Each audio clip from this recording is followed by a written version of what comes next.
Hello, everyone. Welcome to Harv's World, Friday Night Impromptu, which most people at this point are saying it's not really all that impromptu anymore. Is it, Harv? Because, well, you're kind of doing it all the time. But I work hard. I need some downtime on Friday nights, and this is the perfect opportunity for said downtime. Hanging with the homies, hanging with Caveman, hanging with all you guys. We're back on Hobo'S Hollow. We kind of decided to give this map a little bit of a go. I don't know how much of a go we're going to end up with, but we'll see. Right now, I mean, we're still in our first half a year doing contracts, and we're going to be doing a whole bunch of cultivating. So I hope you like the butt end of my tractor, because you're going to be seeing a lot of it for the next hour or so at least. Farming Sins, Wet Coaster, Lifehawk, Sean Donovan, Jordan, the Canadian Kid, Patrick, and Paul Tunks. Welcome, everybody. Good to have you with us. So good to see you. I got to tell you, Wet Coaster, I'm looking forward to getting moved. I am very much looking forward to getting moved. The Road Warrior thing is okay, but, well, I guess I can't complain because I'm driving during my normal work hours anyway. And it's not a complaint. Not a complaint whatsoever. But it would be nice to get settled in. So, it's a good opportunity. It really is. And I enjoy the new people I've been working with quite a bit. So that's very, very good. Mr. Donovan, I'm already on my second. How many are you on, man? Adolphus Coors always spends Friday night with Harv. Almost always. Sometimes we change it up with a Mr. Bacardi, but Mr. Coors is usually on hand for sure. Caveman, say hi to all these fine folks. Hello, everyone. And it's also become kind of traditional that at some point we will drop down into the YouTube members channels and just let people talk to us while we play. I know Farming Sins and Patrick are in there right now. We'll get down there in just a minute. How about you guys? How is your week going? Everybody doing well?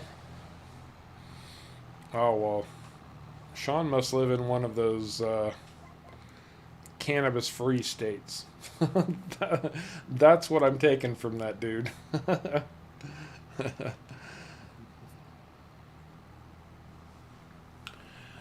Paul, I'm actually driving. Well, if I drive my own vehicle, which I have had to do, then yes, I get paid very good mileage. Plus, I'm getting paid my hourly rate. Um, well, based on my salary anyway. But now I'm driving a company vehicle, so they're paying for all of the gas, and it's all their, all the wear and tear is on their vehicle, which is a pretty sweet ride, I have to say. It's a 2021 Ford Expedition, four-wheel drive, with a lot of power. Oh, Wet Coaster, I'm sorry to hear that, man. Yeah, I'm sorry to hear that too. Illinois, that's right next door to where I was, Sean. Right next door. I moved from Indiana out to Nevada, where kind of almost everything is legal. Man, these are big fields. I don't know if you guys remember last week we were harvesting a metric ton of sunflowers, and Caveman finished up the sunflower harvest. But we went ahead and spent all the money because, well, we needed a bigger tractor for Caveman. I told him he could buy anything he wanted, and what did you buy, Caveman? I didn't have the money to buy what I wanted, so I bought a Fent.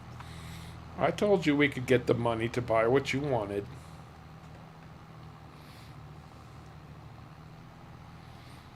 Well, there's not much of a horsepower difference, Fair enough. so So I now just we're went with the Fent. now we're running two big 1050 Ts, the big boys. Paul says, thank you for helping get his Discord and YouTube linked up. You're most certainly welcome. And that's about the truth of it, Wet Coaster. I mean, I don't mind staying in a hotel or anything, but it's nice to sleep in your own bed. It's always nice to sleep in your own bed. Come on, Fent, pull that hill. Pull it. I think I told Caveman this earlier, but one of the things I've learned at work from the girls that I've been working with is this is such a great line. There's a lot of sheep ranchers in Nevada. So we've talked a little bit about sheep and sheep ranching and what their needs and all of that are. And one of the best quotes that I've heard so far is, there's 100 ways for sheep to kill themselves, and they're going to try every single one of them. Apparently sheep are A, not too bright, and B, a bit fragile. They're a little bit fragile, I guess. They like to go out of their way to find unique and interesting ways to die. But apparently, I was under the impression, this is funny actually. I was kind of under the impression that the wool market really wasn't very valuable anymore. But I have been told that I am completely wrong about that. Apparently, there is quite a bit of money to be made in wool and sheep these days. In fact, I've been told that actually you can make more money off of sheep than you do cattle. I was really surprised to hear that, but these are coming from folks who would know for sure, as opposed to some YouTube schmuck who's just speculating based on what he's learned. Whoa, that was weird.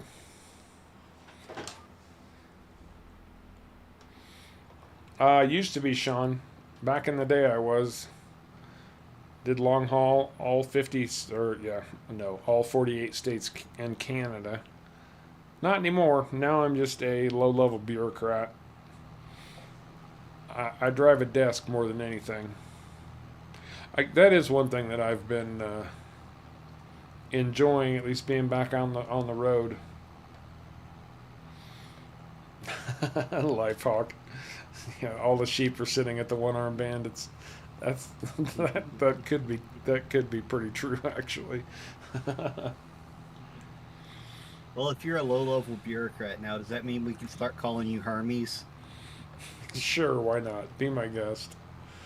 Call me anything you like, just don't call me late for dinner. Bum bum bum. Okay, late for supper.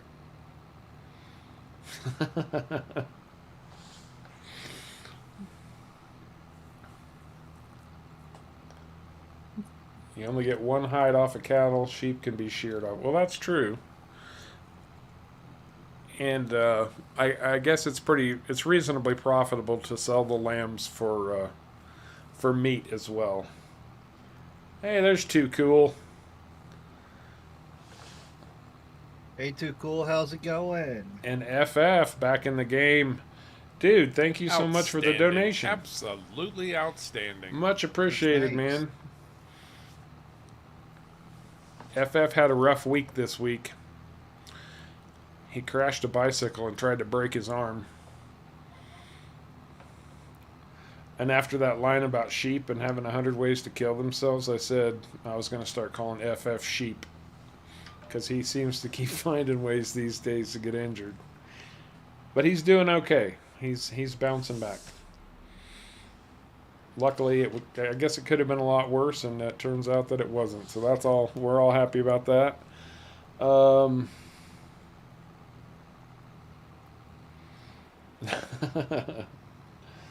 hello, Mark Thor. Depending on the cattle, you can make single or double the money. In sheep, you can make double the money. Yeah, that makes sense, Paul. Depends on what you're doing with them. I mean, I'm talking about beef cattle. Nevada's mostly beef cattle country.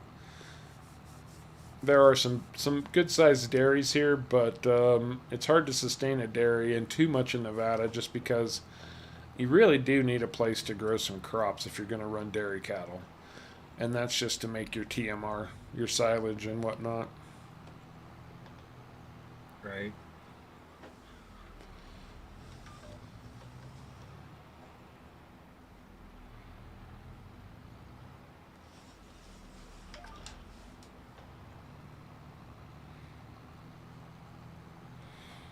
I'm not a wrestling fan. Jordan, have you heard of Razor Ramon Caveman? I've heard of him, yes. Apparently, he's a professional wrestler that passed away. Although that does remind me, an amazing actor, very understated, one that doesn't probably get as much credit as he deserves. John Hurt passed away this past week. And I mentioned that to my new boss, and she said, we were family friends with the Hurt family in Oregon. Which I was like, wow.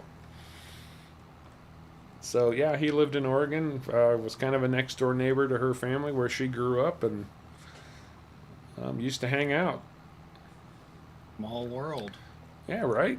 He was a very, very good actor, mostly known in the 80s and early 90s, not so much recently. I want to say he either won an Academy Award or he was at least nominated for one at one point. I'm glad you like it too, Cool. Glad I was able to find it for you. Oh, yeah, absolutely.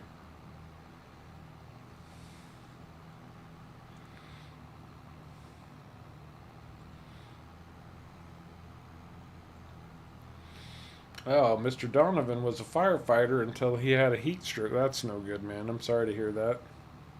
Yeah, that is no good. Apparently Scott Hall was the name of that wrestler. Probably his real name as opposed to his wrestling name. Yeah, I haven't followed wrestling since I was probably 15 years old. And this was in the days of people you guys have never heard of, like Dick the Bruiser. Although it was when Andre the Giant was part of wrestling. I do remember seeing Andre the Giant in the ring coming for local matches. And oh, I can't, it's been too long. 20 years as a firefighter. FF is a volunteer firefighter. That's why he goes as firefighting farmer. But he's down for the count at the moment. His little accident really did a number on him. Didn't break anything, at least that's what we've heard, but he's still on the mend. Still in a sling. Man, this map has some steep, bloody hills on it.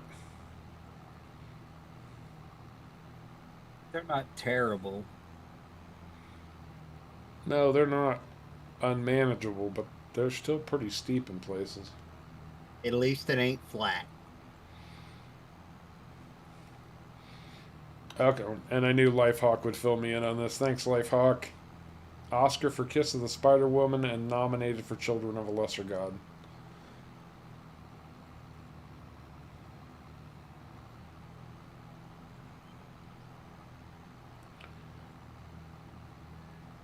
Too cool. He could have been Richard, but his name in the wrestling world was Dick the Bruiser, and he kind of had a partner that he went with, or wrestled with from time to time, named the Crusher. Richard the Bruiser. And the funny thing is, my mom actually went to school with him. Wow. High school back in the day. Although I went to the same high school as Axl Rose. He either left school or graduated a couple of years before I got there. Some of you know who Axl Rose is. Oh. If you want to, Caveman, you could probably drop us down into the members channel at this point.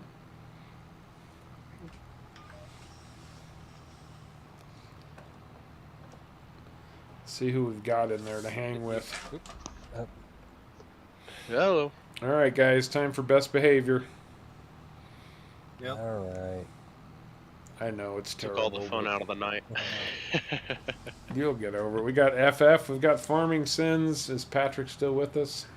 I am. Tuchel said he'll be back. Yep, he took a break for work, I would assume, again, so. Oh, yeah, he's probably swapping trailers or something. Yep. Oh, I better mute the stream now that you guys are down here. We can't hear it. It's up to you. If you've got it playing through your headphones, you ought to be alright. Yeah. Well, I was echoing, though. It's driving me nuts. Short drive, though, of course. Oh, yeah, that'll be a problem. Paul's Yeah, going to short build. drive. Paul's going to follow in FF's footsteps and build his own machine for the first time pretty soon. Well, Oh, congrats. nice. If you need any help with that, Paul, reach out to me. I can help you. Caveman can help you. Harv can help you. Just about anybody, really.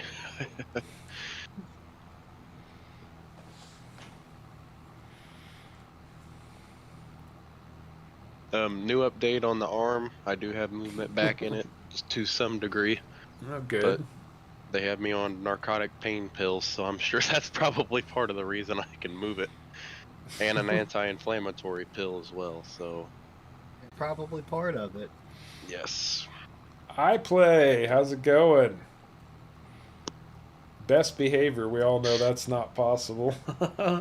That may be true, considering some of the commentary I was hearing before the stream tonight. No, they're all good. They're all good. We do our best. Oh, I don't know. When I'm streaming, there's nothing that's sacred. No, yeah, it's the same way with me. Well, it's free game. The way I look at it, you're never going to offend somebody by not swearing. There you go. I mean, we've all heard it. We've all heard at least each word at least once. So. Well, I like people to be able to tune in with their kids if they want to. Oh, and I respect that. So I've just got a bad habit of it. So that's why I try to usually keep quiet. I mean, 'cause it'll slip out without me even realizing it. You know, I say it's your game, play it your way. Well, that applies to everything. Yes, definitely. It's your stream it your way. It's your whatever, do it your way. If you don't butter my bread, don't put your opinion in. That's how I look at it. Hey, James, how's it going? Welcome. Hey, welcome. Paul used to be a professional wrestler until he had surgery. Oh, we need to hear more about that, Paul. Yeah, we do. Story time. You can't just drop a bomb like that on us and then not go farther with it. And I mean, Paul, if you're able to and want to, you're more than welcome to hop in Discord and join us in chat. Absolutely.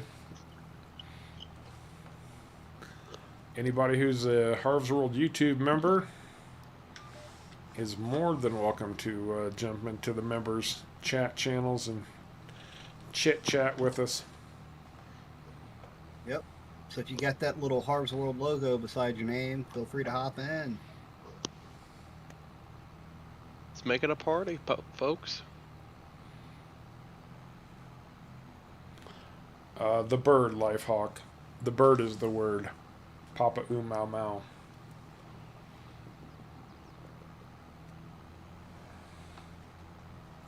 And y'all are trying to get a song stuck in my head, aren't you? That's right. Because you know everybody, and I mean everybody, has heard about the bird.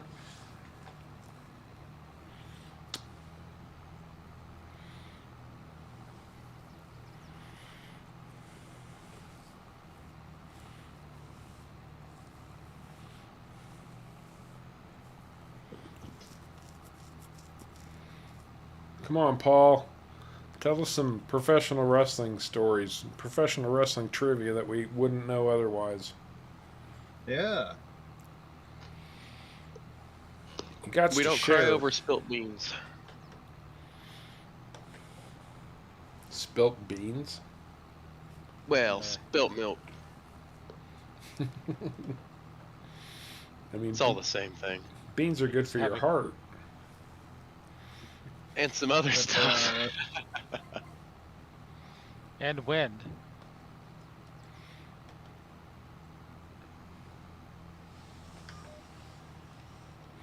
James, I'm going to resume a lot of things, but right now it's just not possible. I'm traveling 300 miles both ways every week for work. So on Monday, I traveled 300 miles to get to work, and on Thursday afternoon, I traveled 300 miles to come home from work. And next week, it'll be Monday and Friday I do my traveling, and the rest of the time, I'm in a hotel room where it's just not feasible to haul my computer that whole way. Unfortunately, or fortunately, I don't know. I guess that depends on your perspective. So I'm doing what I can to keep things active for you guys, doing some streams. I'm trying to make sure I get on Friday because we can't do our Wednesday stream right now. I have a lot of things planned. It's just a matter of getting this whole work situation sorted out. Because, quite frankly, work pays me a heck of a lot more than YouTube does. And that has to be my priority for the moment. We don't go through life without funds. If you ever figure that out, let me know. Yeah, no kidding. I mean, I guess I could go look for a sugar mama, but I don't think I have quite what sugar mamas are looking for. So my mom and dad were in Cuba for 2 weeks and then just came back on Tuesday. And your dad got COVID, woke up Thursday morning with a cough and fever. Well, I hope he does okay, Jordan. Cuba, that's an interesting destination and not an easy one. It would be pretty cool to visit Cuba. But at the same time, it's still locked down pretty tight with communism, although it's started opening up a little bit more, I think. No, we really don't want to hear Harv sing any more than he has already. Maybe after, 5 or 6 more cores. No. And everybody's like, stop drinking now, Harv. Stop drinking right now. We don't want to hear that. Well, it's showing you in chat, Paul. Hello? We can hear you. Paul. Oh. Hello. Hi, how you doing, man? Oh, not too bad. Outstanding. Yeah, so for the wrestling, I used to do like a lot of amateur wrestling through high school. Yeah. Then when the WWE came to the town I was living in, went to their shows. Then I don't know what just caught me into going to like a local wrestling school, and I did it for about like 3.5 years until I had my knee surgery done. Oh wow. Wow. So were you on TV and all of the whole hyped up wrestling and all of that stuff too, or was it sort of like the traveling circus version of wrestling? It was more like the independent, so we did like a lot of like fair shows and stuff. Right. Okay. But yeah, and I thought about getting back into it, but I kind of have a little bit of a wild side right now where I want to try professional bull riding. So. Oh, there you go. Professional bull riding. Yeah. I've been to a few rodeos, and I gotta be honest with you. I always root for the bulls. So that's just the way I roll sometimes. That's a bunch of bull. No, really, it's the truth. I swear. Right. Okay, Paul. So, how much, honestly, how much of it's real and how much of it's staged? Because I know there's a lot of choreography that goes into that stuff. Surely. The hitting, depending on the person, if they liked you or not, they would hit you for real. But I would say maybe 90% of it is already staged in the back. Okay. So the guys will go over the whole entire match. Before the show, we know who's going to win and who's going to lose. Okay. Did you ever watch the TV series Glow? No, I couldn't get into that one. The one I got into was a show called Heels. Oh, okay. Yeah, Glow was kind of goofy. I mean, it was set in the 70s. It's called The Gorgeous Ladies of Wrestling, but they just called it Glow. And I guess that there is some truth behind it. That's actually stuff that happened. And there was an actual organization called Glow. for ladies wrestling back in the day.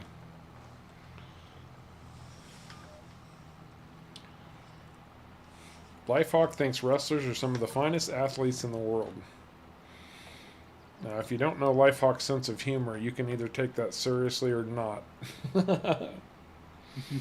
Save a bull, ride a cowboy. So, Paul, what have you been doing to embrace this desire to become a bull rider? I don't know, just like I was saying earlier, it's just like a wild side I have. Like, I have like a bucket list of things I want to try out. Yeah. And it was on my one of my bucket list, and it's Okay. it's just I've always grown up around like the whole bull riding rodeo type circuit. So I didn't know if you had, started working on a ranch or started getting in contact with the cowboys that do this stuff regularly to start training up or practicing or whatever it is that you do to become a bull rider. no, just basically I go to school for a weekend. Then by the end of the weekend, I pay $400 and I get my license. Oh, okay. Okay. Okay. So it's about like becoming a Class A contractor. Yeah. Heels show some really ugly side of the ring. There was a movie about professional wrestling with Mickey Rourke a while ago it was really, really good. It was really showed the dark side of men's professional wrestling, and I can't for the life of me remember what it was called. The movie was called The Wrestler. Oh, there you go. Yeah, that was too easy to remember, and I still couldn't do it. Jordan wants to know what your wrestling name was, Paul. It was the Canadian Outlaw. Oh, there you go. So did you get to be the bad guy in most of your matches? Because Sometimes, yeah. there's always the wrestler that people love. They kind of, don't they kind of build people up in the direction they want people to go with them? Like, you've got the heroic type and the hated guys, and personality-wise, I mean, the heroes and the villains of wrestling, I guess. Whatever the producers want the audience to think of them. Yeah.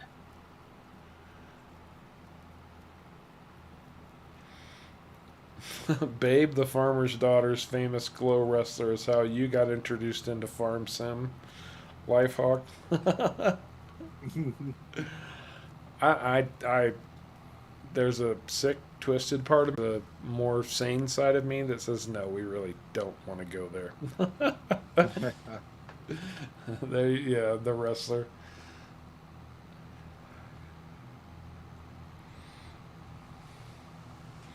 Yeah, exactly, Jordan. Depends on the story they want to tell.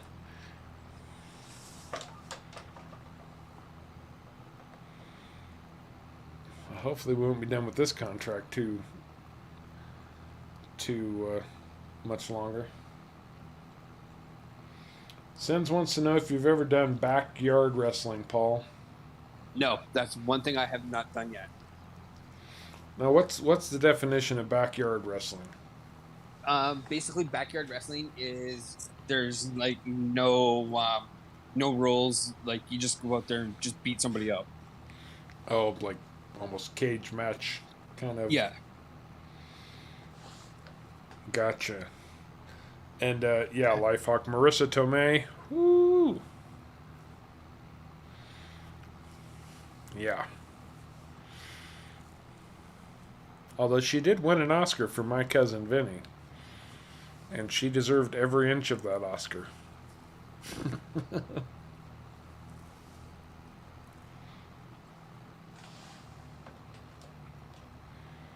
So, once you do your class and get certified or whatever as a bull rider, then what do? You just start going to local rodeos and whatnot and signing up and basically what will happen is that the school will is partnered up with a company, and so like you'll do a bunch of throws for them, and then you'll get recognized and get invited to go to like up here we have a thing every summer called the Calgary Stampede, which is like a 10-day rodeo event in Calgary. Right. And then get like invited to go out there, or like even do like some of the professional bull riding shows down in the States. Okay. Okay. Yeah, when I lived in Idaho, in Boise, in Nampa, there was the Snake River Stampede, which was a big one. And then there's an actual national event in Caldwell, Idaho, called the Caldwell Night Rodeo, where the riders were actually competing for the national titles type stuff. And then there's another really big one in Las Vegas too, if I recall right. Yeah, that's the PBR national finals. Right. So like when they do their like the whole season, they'll do like a great big $1 million purse up in Vegas. Right. That's what I'm thinking of. Yeah, the Caldwell Night Rodeo is part of that series. Been to that one a few times. In fact, when I first started working where I'm working, one of the girls that I was working with, she said she was part of the rodeo, and she's actually a very cute young lady. And I said, "Oh, you're a rodeo princess?" And she said, "No, I'm a roper." I was like, "Oh, you're an actual working rodeo contestant." So yeah, Nevada's big rodeo state. I mean, every county here has pretty much a local rodeo.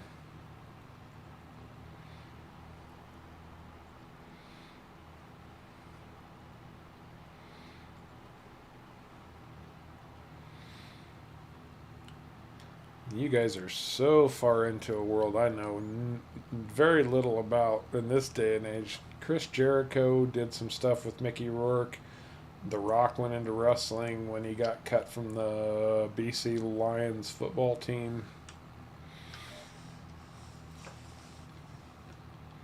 So was it the Calgary Lions, not the British Columbia Lions? Is that what you're saying, Jordan?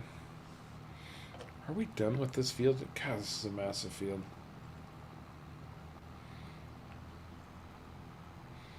Oh, they're just having a conversation between themselves now. So what have you been up to this week, Caveman? That makes for a good week sometimes. Patrick has continued working on his mod manager software. He keeps coming up with new and interesting ideas to add more stuff to it. And I believe, unless I'm mistaken, it has officially been released. Do we have a link for that release? Yeah, we should. I gave it to Caveman a while ago, so Okay, so it's same link. yeah, the same link. All right, link will be in chat in a moment. We could get that posted in FS22 mods too. So it's easy access from the Discord, or post it with your mods, Caveman.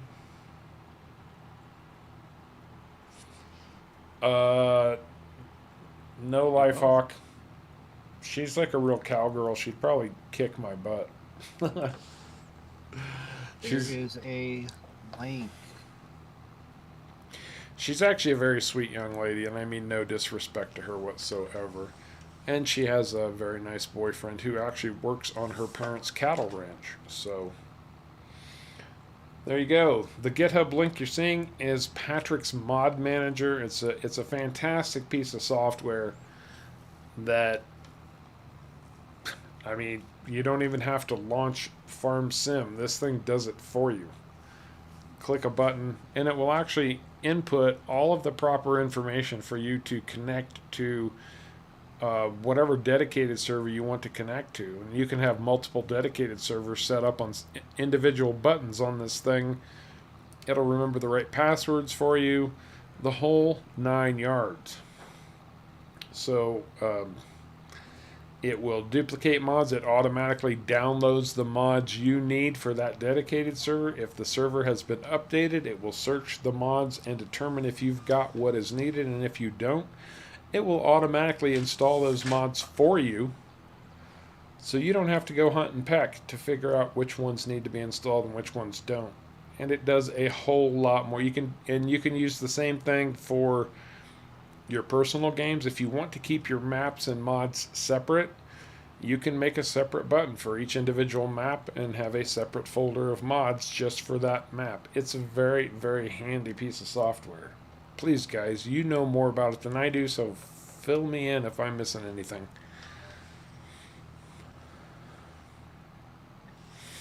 Apparently, I got it all. He's muted himself.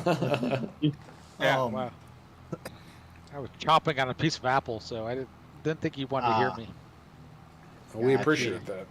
Yeah. No, you did a really good job explaining it. I mean, it's one of those things that seeing is believing.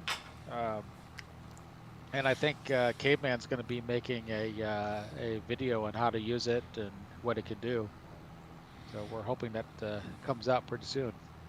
I'm planning on trying to record it tomorrow Very cool. because recording it today just didn't happen. What's up, everybody? Hey, Mad Max? Mad Max, what's up, man? I just got home. From? Took the kids to a birthday party. Oh, okay. Yeah, it was a main event, so it's a good stuff. Good times. Harv's getting ready for late night infomercials. I'll take that as a compliment, actually. I have to. I don't get many anymore.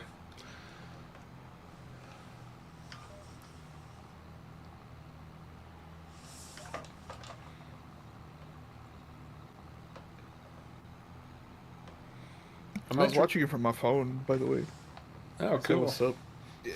All right. I said what's up on the chat. Oh, did I miss it?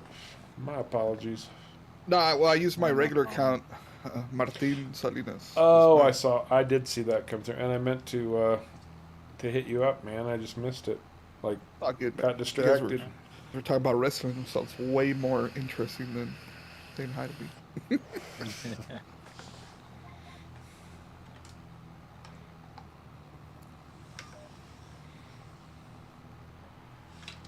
We're 97% complete with this contract. I was about to say I'm curious to see how much of this field is left over when we actually finish it.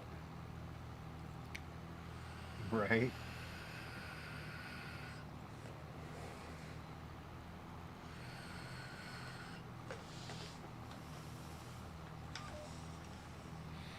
So I used to call my my kids, they would always watch their phones when they got the phone. They're always watching YouTube and whatnot. So I started calling them the phony balonies.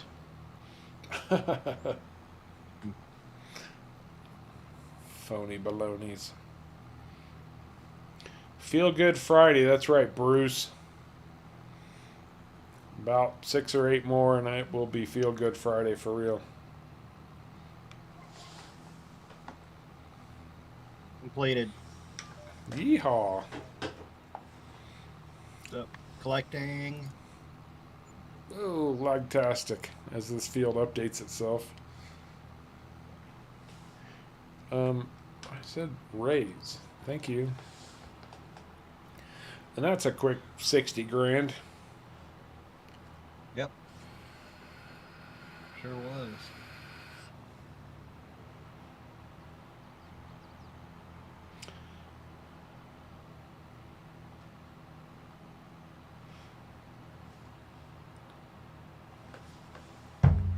Apparently Jordan's parents have a cat that doesn't like when they go on vacation. Cats are like that. I used to have 2 cats, Digby and Shadow. I miss those guys. Left them with an ex. Yeah, Yeah. dogs can be like that too. Oh yeah. Oh yeah, definitely. Yeah, one of my dogs especially she just gets all excited that, I mean, if my wife is gone for say 2 hours. It's like she's been gone for days.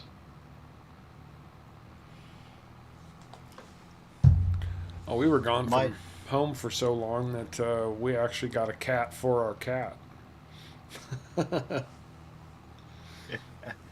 Wow. Yeah, well, that's why we actually got another dog so they can, because they're social animals. They need company. Oh yeah. Yeah, I mean, we had an hour commute each way till 6 hours and go to sleep, and just didn't feel right about leaving them alone for that length of time. So, why are you telling me that you are engaging and you're not engaging? That's really starting to annoy me. Well, I've got a friend that has a seeing eye dog for his dog. I don't know which is more impressive, that there's a seeing eye dog for a dog, or that you have a friend. All right, just smack me. It's all right. Fireman, what is it? FF. Firefighting farmer. Yeah. Your firefighting skills are needed. Because he got burnt. FF got quiet all of a sudden. I saw him. Quiet. I saw him on cam. He was all chilling with some sunglasses, wearing sunglasses inside at night. He was saying that he was taking some good things to keep the pain at bay. So maybe those good. Yeah, I don't look too good, so I'm hiding. I'm hiding a little bit. I look like I'm stoned. Hey, it's okay, FF. You look so bad I turned the camera off on my end so I didn't have to look at it. Wow. Damn. Wow. Anything goes Friday. There you Field go. of love. There, how about that? Perfect. How about what? Well, you gotta turn the camera back on. I'm good. That's what I thought. Miles Wyatt, thanks for dropping in, man. Appreciate you having us with us for a little bit, and you're very welcome. You're in good company too. A lot of the folks that are in chat right now actually got started with that beginner series, so it was a success. Someday I'll actually have time to do more with FS22. Unfortunately, that time is not for the next foreseeable future.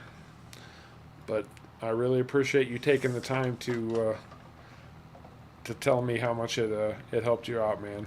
And I'm glad it did. And everybody, for that matter.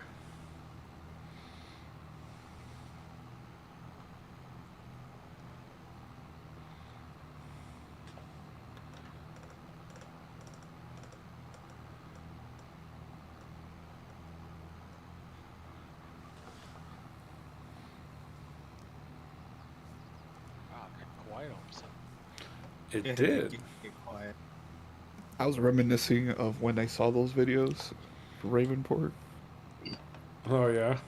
No, those were. I was like, what the hell's going on? And it took me forever, and then I saw those videos, and I'm like, oh, this is so easy. Oh, good. I'm glad to hear it. This is how you do it. Apparently, that's awesome. I'll be honest with you. The first week I tried playing Farm Sim, I almost quit. I was like, this sucks. I'm not doing this. There's no purpose. There's no point, and I don't really understand the premise behind the game. And like the learning curve, like for someone who knows nothing about farming, nothing about, nothing, the learning curve is kind of steep. Like I would say, for the longest time, I would never fertilize because I didn't know that it needed fertilizer, or I never knew what the difference between a plow and a cultivator was. right. Like, When I started off, I was really paranoid about like my fertilizer lines crossing because I was afraid I was going to put too much fertilizer on and kill the crop. Just real world stuff that would actually happen, but obviously doesn't in the game. But I had no clue. and the biggest thing I think that your videos help me with personally is that in most other games where mods are allowed, they've altered the game tremendously to the point that it's like very different. Where some of the mods here, they're here to help you. There are other tools not in the game and stuff like that. So you know how you start your series with like download these 8 mods, I think it was 11. 11. Yeah. I was like, oh my god, I'm downloading mods. See, I'm already doing stuff different. Yeah, good. Yeah, and I thought that was really important because I come from the school of mods or hacks. Right, exactly. When Yep. I got into gaming back in the day, you could find the occasional mod here and there, but it was always something that was altering game code and doing some real hacky stuff, and it could really screw up your system or your game. And so I just avoided them. And then when I finally figured out that farm sim mods were safe, it was like this gigantic light bulb went off over my head, and I was like, wow. And honestly, farm sim, any versions of farm sim, and I know Giants knows this, would be dead in 3 to 6 months if it wasn't for the modding community. Yep. Because ultimately, I mean, let's face it. Let's call a spade a spade. I mean, the gameplay is relatively shallow. You're watching a farm sim stream right now. What are we doing? We're cultivating. It's very repetitive, and this is what farming is. It's very repetitive, doing the same thing over and over, season after season. That's the game we've got. So having those mods, especially the map makers, really brings a lot of variety into the game and different options, at least as far as landscape goes. So yeah, I'm glad that was a big help to you, man, Yes, sir. Thank you so much. because that was a big deal to me too. CFL. He's here rooting for the Canadian Football League on a Farm Sim channel again. I hope your team gets what they deserve, man. I'm not. Well, we do have a lot of Canadians though, so maybe you guys could hook him up with some love. I know nothing about the CFL, and I'm not even a sports guy. Neither am I. Neither is Caveman. We're a bunch of farmers here. Virtual farmers. Or wannabe farmers. There you go. Wannabe farmers, ex-farmers, and computer geeks who enjoy nerdy stuff like virtual farming. And I don't know about anybody else, but at least for me, I've kind of gotten past my prime for first-person shooters. So at least PvP version. Can't keep up with all you kids. Kill me too fast. Well, also, Yeah. it increases my stress level when I start doing PvP and whatnot. And usually, at the end of the day, already have high stress, and I just want to, relax. Right. And de-stress. Exactly. And PvP, first-person shooters, is not a way to de-stress. By guess- no means at all. is I it? guess it depends on who you are. I guess if you're good at them and you just go out and kill everybody, then that could be a good way to de-stress. But if you're just jumping in the game and being slaughtered every 2 minutes or whatever, no, that's not fun. Well, I Well, kind of got out of the FPSs after high school. Well, the thing is that you have to be hyper alert to everything that's going on in the game, Oh yeah, and if anything, that brings up your stress level. that's true.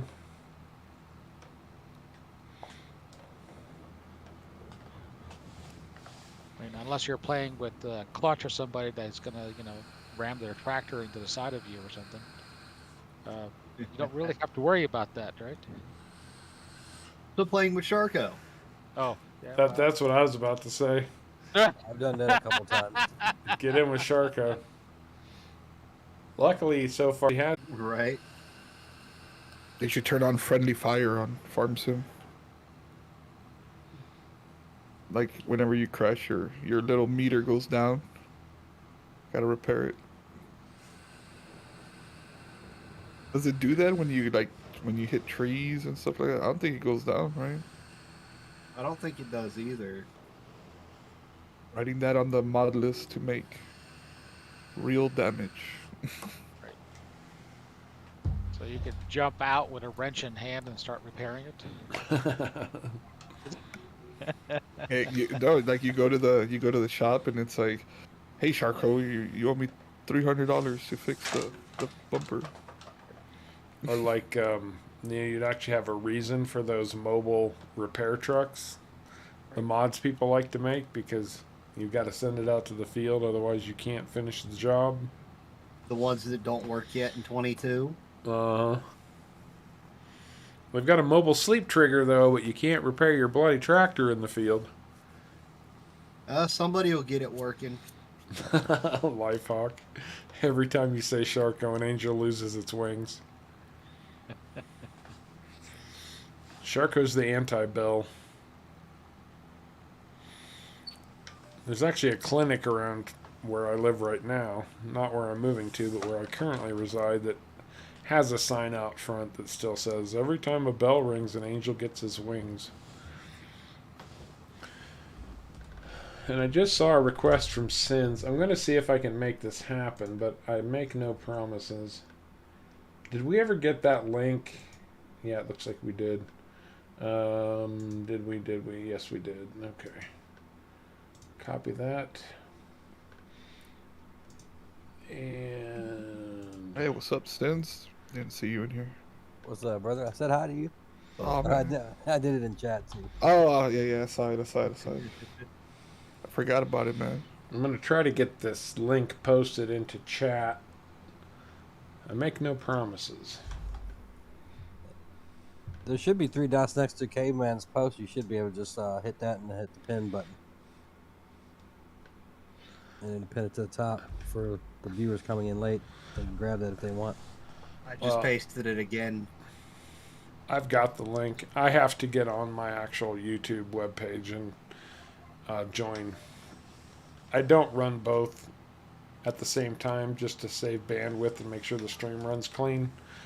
So I'm logging in right now to the live stream just so I can get that posted. So bear with me for a second. You know, a mod I think I would be really cool is seeing pictures from Ukraine where they actually put like a tank gun on the top of the cab of a tractor. YouTube webpage and join. We need a tractor like that. I don't run both at the same time just to save bandwidth and make sure the stream runs clean. Did we get a pin on that? Yes, we did. Yep. Yes, we did. Yeah, that All works. right. I'm actually echoing myself right now, so that's no fun. Okay, there we go. The link at the top of the page is to Patrick's Mod Manager. It's going to be a bit of a game changer for PC players. It really does a lot, and it's going to keep. He's continuing to add features, like being able to restore a previous saved game, or maybe have multiple saves on the same map, or duplicate a save to a different save slot. Still more to come. And on top of that, if you download the Mod Manager, you get a free set of Ginsu knives. Oh, come on. Not a chuckle from anybody. Jesus. I was like, what? Wet Coaster made the comment that I was ready to do infomercials, so I had to throw... You guys probably don't even know what Ginsu knives are, do you? Oh, I do. I remember those. I was chuckling inside. There's a couple other cool features in there. Like for those that like to play on multiple servers and role play, you can, before you load up the game save, you can change your name so you don't have to do it in game. And you can also clear like your logs and your cache. Shader cache. Shader cache, sorry. Yep, which is beautiful. Now you don't have to know where it's at. All you gotta do is click a couple of buttons and bam, it's gone. Ooh, there's an update available. Nice. Yep. 12-ounce Montreal smoked meat sandwich or an 8-ounce hamburger. Since I've never had Montreal smoked meat, I'd probably have to give that a try because it sounds pretty tasty. Hey, Harp, the Montreal smoked meat has like a little bit of heat flavor to it. So if you like heat with your with your lunch meat and stuff, it's like a perfect type of meat. Like a pepper or like more of a More like a peppery flavor. yeah, than okay. anything. And we lost Caveman. Yeah, just get kicked from the game. You should stop doing that. Tell my internet to work faster. I have many times. It never seems to be successful. No, it doesn't. Work faster, you. Oh, there you go. A Propeel Pocket Fisherman. Or Popeel. There you go. I was thinking that the Montreal smoked meat would make you start talking with a Canadian accent. Give me a smoked meat sandwich, eh? Yeah. With some back bacon. And a toque. Okay, I always loved Doug and Bob McKenzie, so some of you will remember who they were. Pepper and mustard. That sounds pretty good, actually.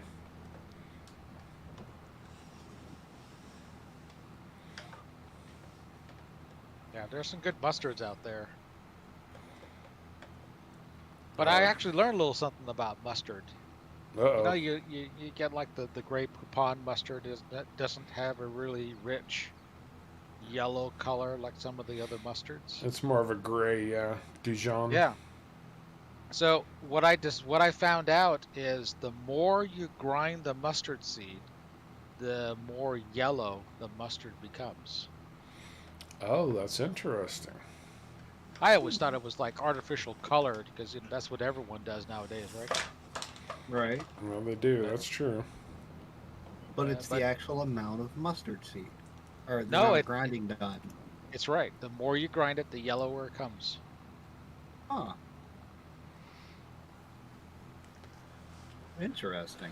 You got to get better hamsters to run your internet, Caveman. That's what Jordan says. And Lifehawk said, just leave the jokes to him. I'll do the programming. I'm not sure I agree with that statement. Leave the jokes to us. You just do the programming.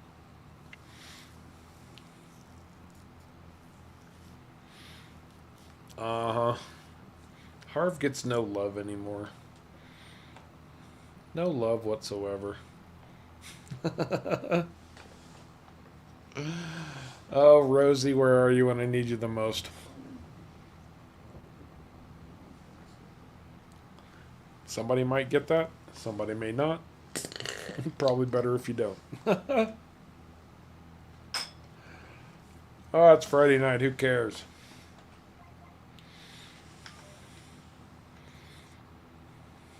Well, I'm back on the server, so Well, that's a plus. start. I was just about to put a helper on your tractor.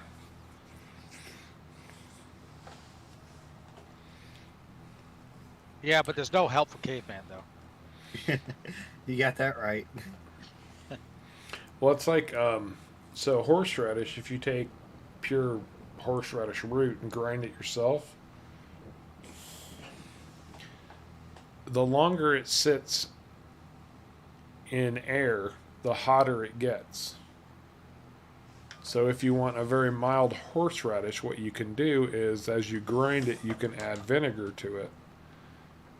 And the vinegar will stop the chemical process that makes horseradish very, very hot.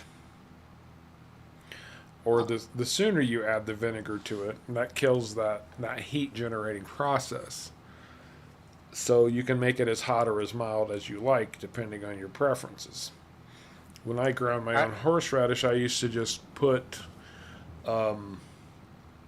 vinegar straight into the food processor because I love the flavor of horseradish. I just don't need it to burn all my nose hairs out. That's not been my experience. We get horseradish here, and we grind it up for Passover, and Yeah, it's basically a freight train going through the nose. Well, I did some because I actually, and if you want to grow your own, which I did, make sure that you want it for life. Because Oh yeah, once, those things, what, 40 feet root or 40 feet of root or something like oh that? yeah, I put one plant in. I was digging roots out of my garden for the next 3 years, Hmm. where they would just sprout back up because they run trailers out as far as they can reach. But I did do some research before I started grinding my own, and that was what I discovered was the more contact it has with air, the hotter it gets, and you can tone it down. And the horseradish that I ground was very, very mild because I put vinegar into the food processor before I started grinding. Well, So that's what we do also. We just cut ours up into like 1 inch by 1 inch chunks. We stick them into the food processor.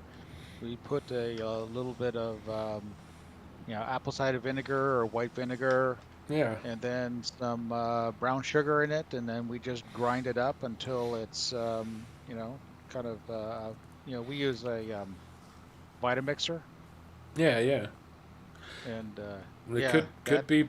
I mean, in part, it could be the horseradish plant too. yeah. I mean, you open up the cover from that thing, and all of a sudden you can't see anymore. You're just blind. Oh, I Oh tried to wow. suffocate myself once. I took the top off the food processor and just was stupid enough to inhale at the same time, and it literally just sucks the air right out of your lungs. Right. It's awful. Yep.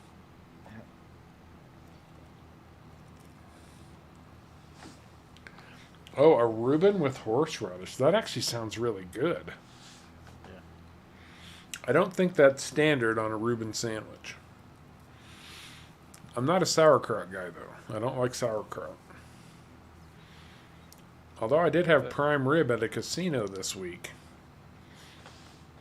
and it was very good. And they had a really good but very strong horseradish sauce to go with it.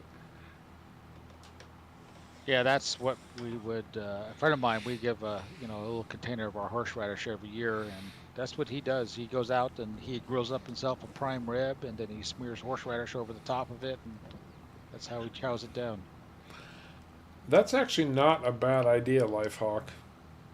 I'm gonna have to give that one some thought.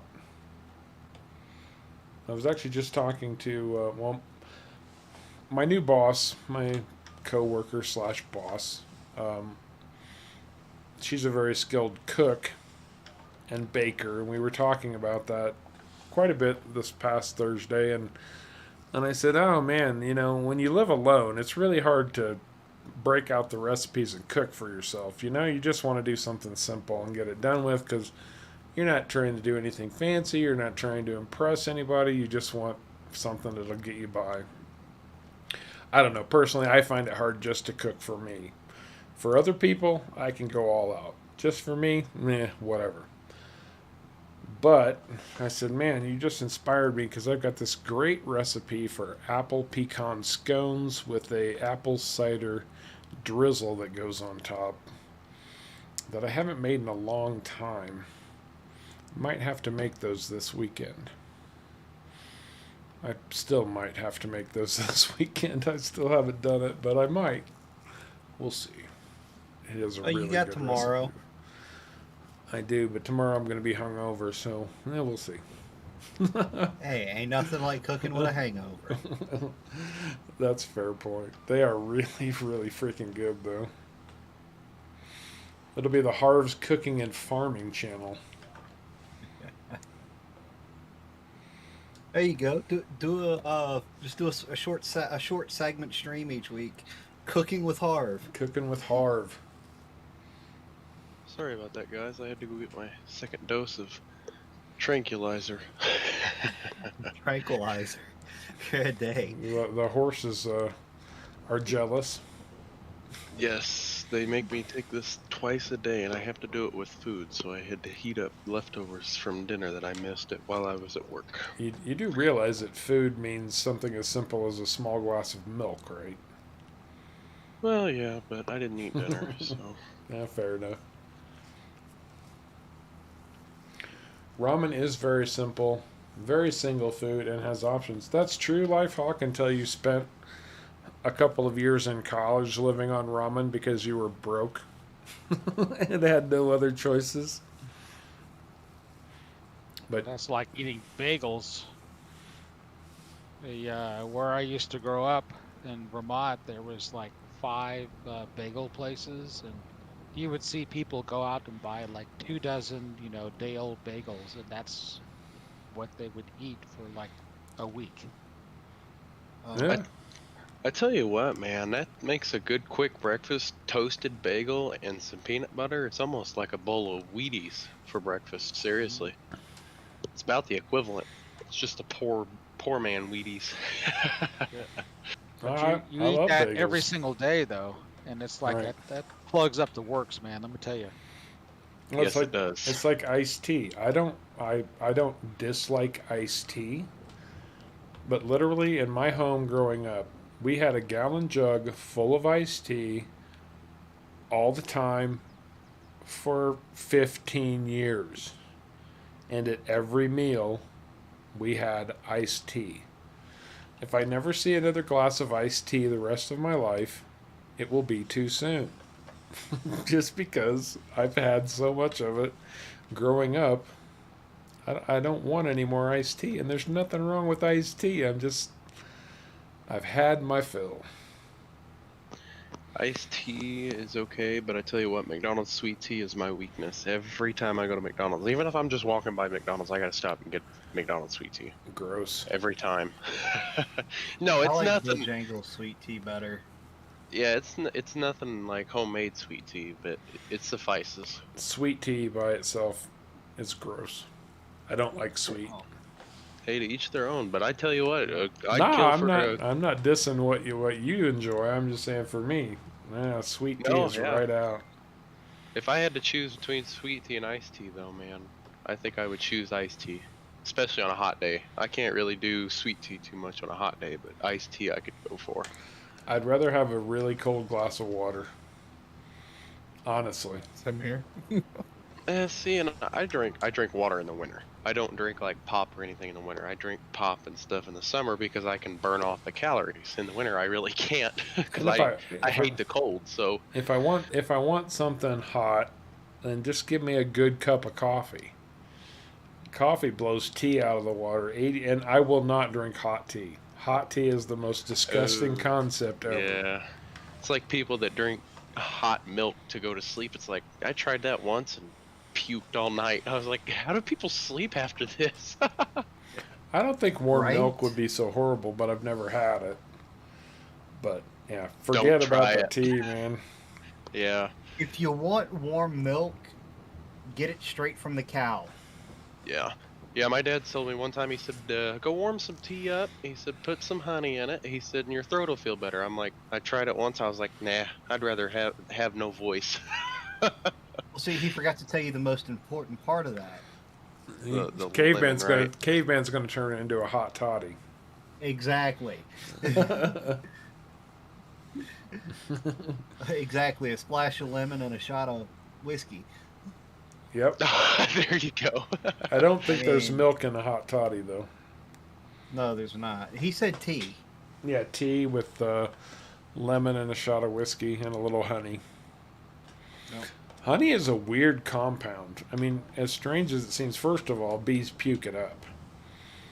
But it also has like a lot of medicinal and antibacterial properties. Like if you don't have any neosporin, rub some honey on your wound because it will keep it from infecting. That kind of thing. Yeah, we used to do that all the time. My parents would put honey on my cut, put a Band-Aid over it, and that was the end of it. Yep. Oh. It Never knew hurt that like a one. mother trucker to rip off, but that's if you ripped it off. Usually you just run hot water over it and it'll come off pretty easy.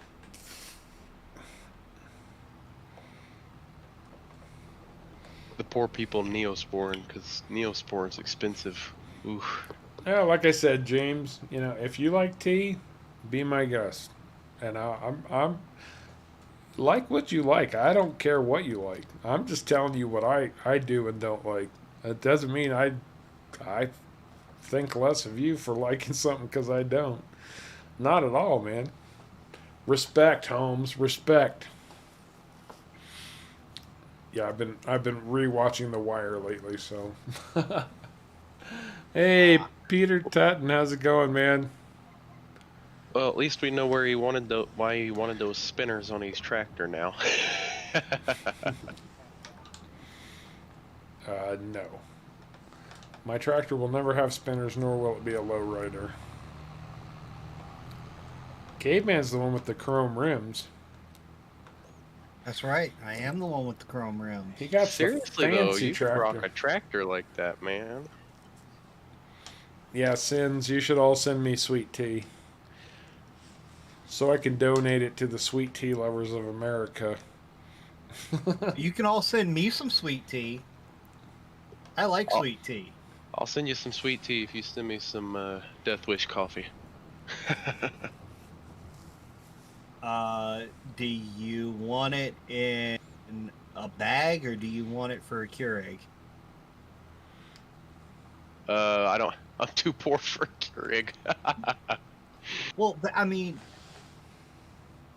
you know, my Keurig, I didn't buy it.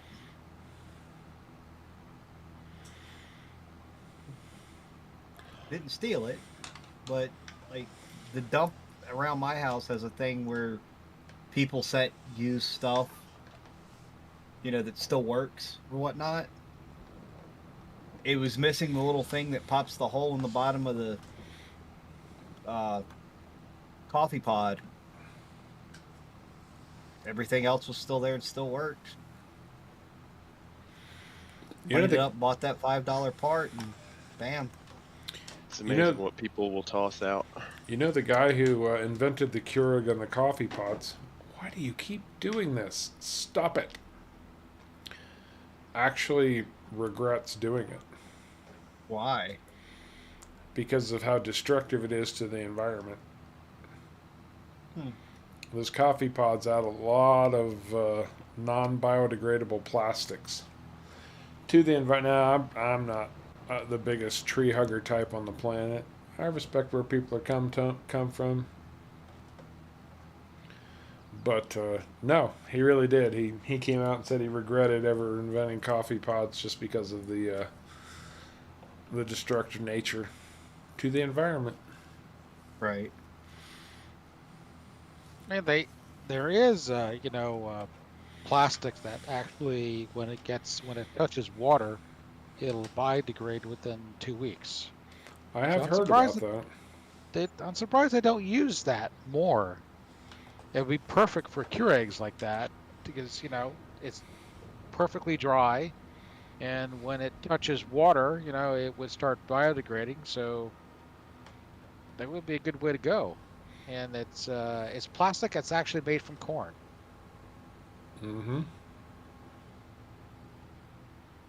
That would be the smart way to go. Definitely. I read up about that. That was pretty cool. So we have a what's it called? It's earthy, crunchy grocery stores, and they have like a little buffet, and all of their plasticware is this biodegradable plasticware. For like a fork and stuff like that. Well, see, Wet Coaster takes it a step farther, and he uses reusable pods. That's a good idea. You put the ground coffee in it and all that. That is a good idea. Yeah. Just really couldn't use it for K-cups though, because if it starts dissolving instantly when water touches it, really couldn't make coffee with it. So. Nah, he said it Takes 2 dissolves weeks. in 2 weeks. Oh, okay. Well, I guess it would start degrading right there in your house then, so it probably would never reach water. It has to actually touch water first. Well, right, I understand that, but the K-cups run water through them, so right then and there, the decomposition, if you will start. So it's pretty cool. Yeah. Jordan says, just use a sock. I'm not using one of your socks, Jordan. I know what you do in those socks. Got him. Got him. The real question is, do you use an ABC sock or a new sock? What color sock? Well, we don't know what color it was originally. Well, that's a fair point, too. Oh, I got a coffee maker that makes 14 cups at a time. Nice. Harv doesn't fool around when it comes to coffee, and it's got its own water filter built into it, so... Yeah, I keep threatening people that when life gets really bad and I have to drink coffee, I keep threatening that I'm going to take the beer hat and convert it to a coffee hat. Ooh, that's a good idea. That is a good idea. Why did we not discuss this earlier? I've actually... So, I don't use a traditional coffee mug. I actually bought a tankard from a... It's a thing in my hometown. It's called the Feast of the Hunter's Moon, and it's one of those It's kind of a celebration of the French Indian Wars and stuff like that, because my town is named after General Lafayette. Anyway, all the craft people. You know how you've got all the booths and everything. It's almost like a fair. And there was a pottery maker there, and they were making ceramic tankards that were about 28 ounces. And so my coffee mug is actually a ceramic tankard from that particular event. So I pour 28 ounces at a time. There you Nice. go. And I'm very sad that I can't find something that will do that on a more... let's keep it warm for longer when I travel. Because for some reason, you can keep things cold long, but you can't keep things hot for very long. That's been my experience anyway. This is where you gotta get one of those that plugs into the cigarette lighter. Oh, there you go. Or one that I can plug into a USB port. They've got Yeah. some out now that's got batteries in the bottom of them with coils that run up the cup that'll heat it that way too. Mm-hmm. And I don't need my coffee hot. And I generally don't mind drinking it at room temperature. A lot of people will not drink coffee unless it's piping hot. But I can drink it cold and I can drink it hot, but room temperature is just no. Yeah, not yeah. me. I love iced coffee too. Yeah, it's either gotta be cold or hot. It can't be room temp. No, I really don't care. Just give it to me. Just give me my bloody coffee. I don't care. For me, it's a dash, and literally a dash, like maybe a tablespoon of vanilla creamer. Top it off with milk, and I grew up with artificial sweetener, so that's what I prefer. Just enough to take the bitterness off the edge of the coffee. I don't want it sweet where I can taste how sweet it is. Just enough to cut the bitterness a little bit. My father drinks Colombian, 100% Colombian coffee. That's what I'm addicted to. And he drinks it straight black and makes it so thick that you can quite literally stick a spoon in it and it'll stand up. That sounds like how my grandfather used to drink his coffee. I bet they were both in the Navy too. He was in the Mine Army for wasn't. 15 years. Mine had no military connection.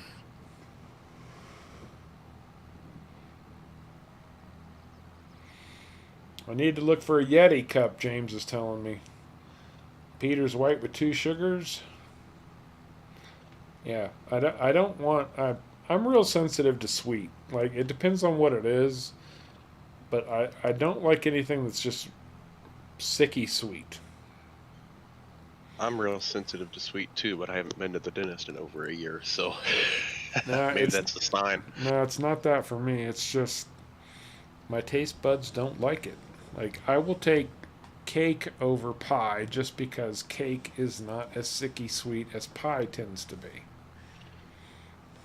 Especially if you get that canned, like, cherry pie feeling. Ooh, Oh. that is a lot of sugar. Holy mackerel. I can't do canned cherry pie filling because I have kind of an allergic reaction to it. My tongue gets all tingly and it's not good stuff. I don't care for it. Doesn't sound fun. And I It used does to not sound fun at all. I used to make my own pumpkin pie filling. I get some sugar pumpkins because the pumpkins that you make like jack-o'-lanterns out of, those are not pumpkins that you make pie fillings out of. Yeah, I made that mistake one year and it was nasty. And there's literally a thing called a sugar pumpkin. They're about the size of an oversized softball, maybe a little bit bigger than that. And they're specifically used to make pie fillings. And it's really painfully simple to do. Just takes a little bit of time. I just don't like the taste of pumpkin, period. And see, and pumpkin pie is my favorite pie because, again, it's not overly sweet. I prefer sweet potato. Oh, yeah, you got that They southern both thing taste going. the same to me. And me too. I can't tell the difference. Oh. There's a little bit of a texture difference, but that's about it. I'm no Gordon Ramsay. If you ask me, they taste completely different. It depends on whether you leave the sugar out of the sweet potato pie or not. No, I don't think sweet potatoes are quite sweet enough to sweeten themselves. No, they're not. We use brown sugar for sweet potato pie. Mr. Koontz, I was wondering if you were going to pop in tonight, man. Good to see you again. Yeah, great to see ya. Middle of the night Navy coffee is not for the young, and probably not for the faint of heart either. Nice. Your dad should use Turkish coffee. It's like mud. There you go, FF. I think his liver's full of mud from the 40 years that he drank himself. Oh, well. Everybody has the right to choose how they go out. That's Yes. right. Well, I sat my father down at 8 years old and had an adult conversation with him and convinced him to quit smoking and drinking altogether. Cold turkey. So, Oh, I bet he was fun to live Wow. with for a month or two. because I kind of pulled a dirty one on him. I told him, I said, look, I said, I don't want to have to bury you at 8 or 10 years old. Because that was right after my godfather had lost his life to smoking. So Eric says the spices are different between sweet potato and pumpkin pie. They are. yes, No, I mean, I've made one, but even though I made one, I still can't tell the difference. I've never made sweet potato pie, and Lifefox saying, you know, my pumpkin,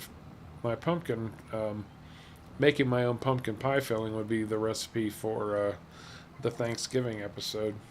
There you go. Maybe that's it. There you go. Harv Cooks and Farms.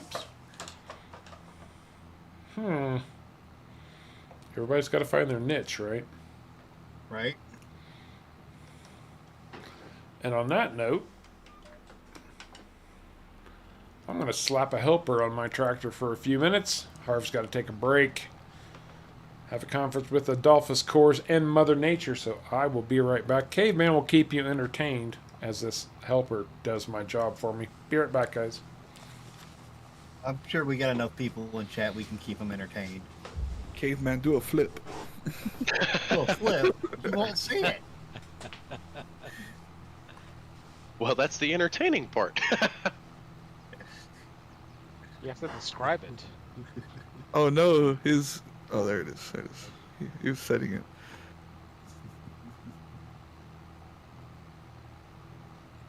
Oh, the stream is delayed. That's why. I was like, what is he doing? Yeah, the stream's delayed a little bit. What's happening?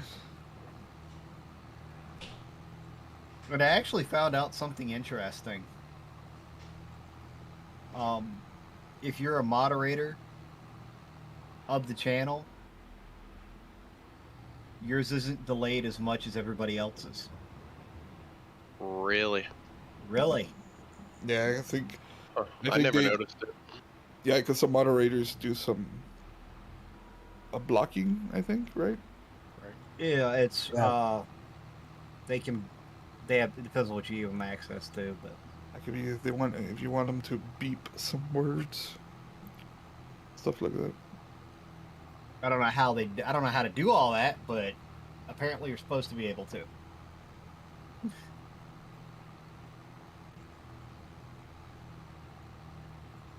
Put the tractor in the lake. No, I'm not putting the tractor in the lake. These lakes are actually deep enough to make you have to reset them.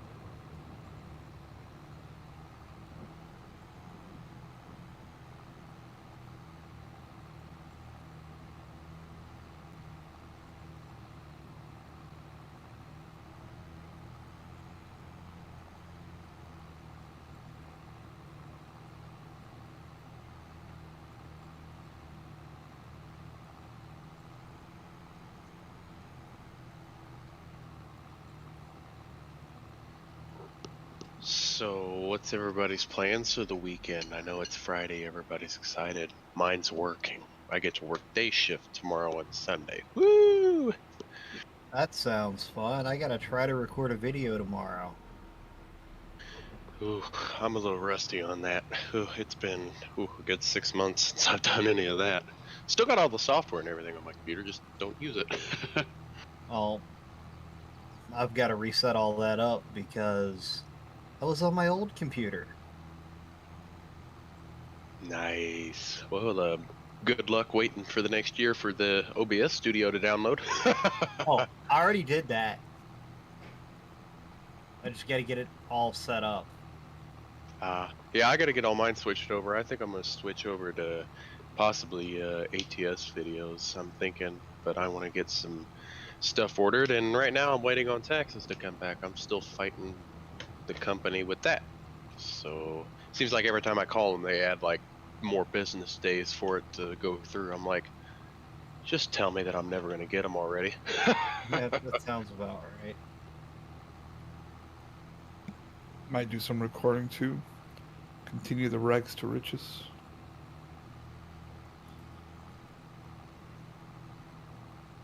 Oh, nice. I want to see how that turns out. Yeah, finally getting some money. So, gotta stay tuned to see how we blow it. Because not spend it, blow it, probably on something dumb. Right? Welcome back, Too Cool. Yeah, welcome back, So Cool. Don't worry, guys. I'm here, back.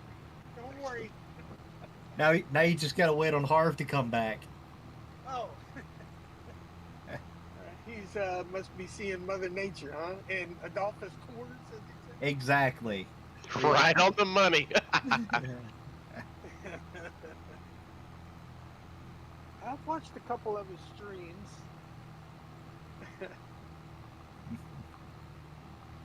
Just a couple? Yeah, right.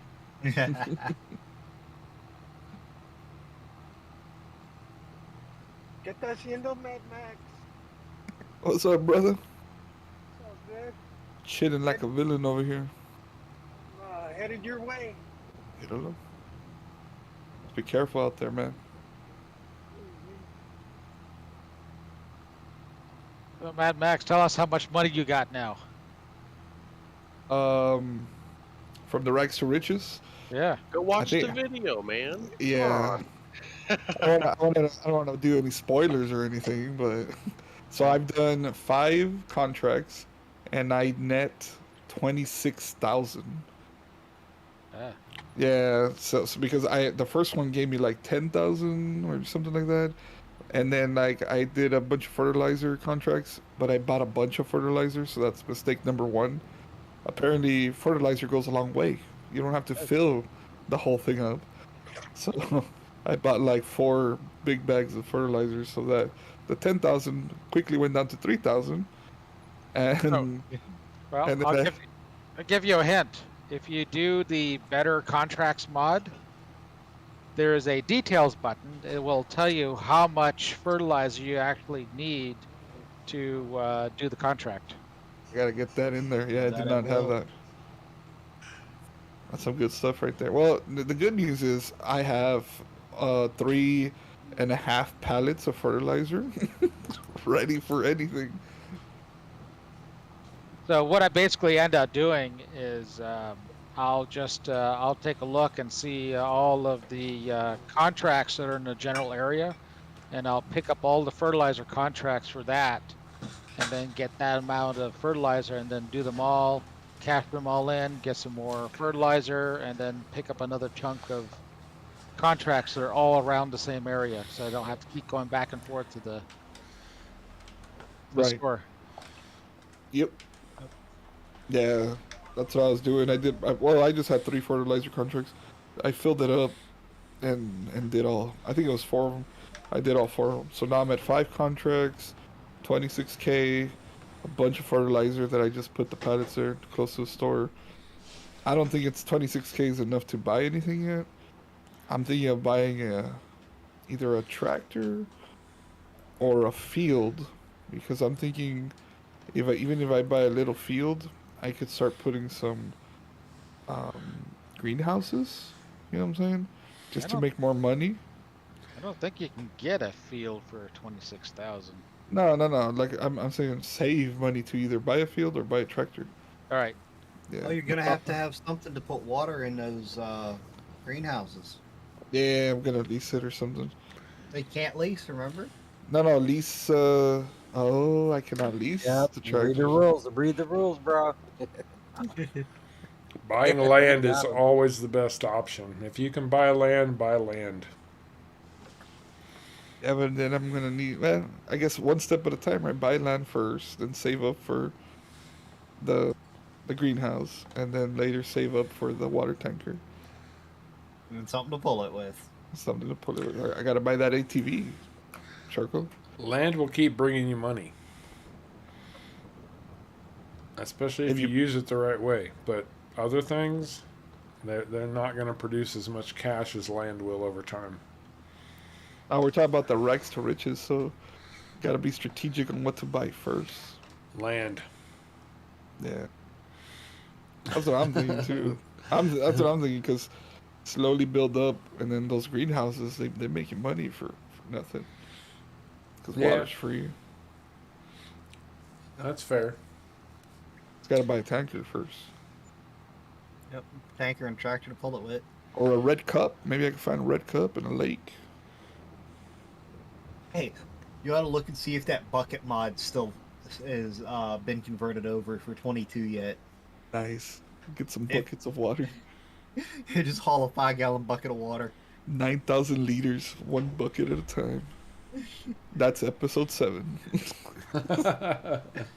Lifehawk can only eat pumpkin and pie. Sweet potatoes have many options. That's a fair point. That is a fair point. Yes, Jordan. 10-100. How do you know it wasn't a 10-200 though? Yeah. Anyway, moving right along. Wet Coaster's wife knows better than to serve him sweet potatoes. His mother would serve those things every week growing up. Yeah. Wet Coaster, you and sweet potatoes, me and iced tea. Absolutely. Has anyone seen? I have not seen the new Batman movie. Frankly, I'm a little bit nervous about Robert Pattinson as Batman. Not a fan of him in general, and I don't see him being Batman. But that's just me. Do what you will, man. Oh, that's true. That's true, Eric. Yams and sweet potatoes are different.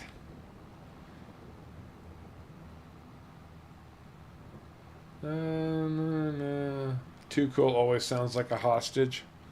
That's because he is. He's held hostage by UPS. That's right. We've got him tied to a chair in here, and when we want him to laugh, we just tickle his toes, and he laughs whenever we want him to. It's pretty fun, actually. Bear Down 1995. How you doing, man? Good to see you with us. Helmet cam. We need a helmet cam for FS22, right?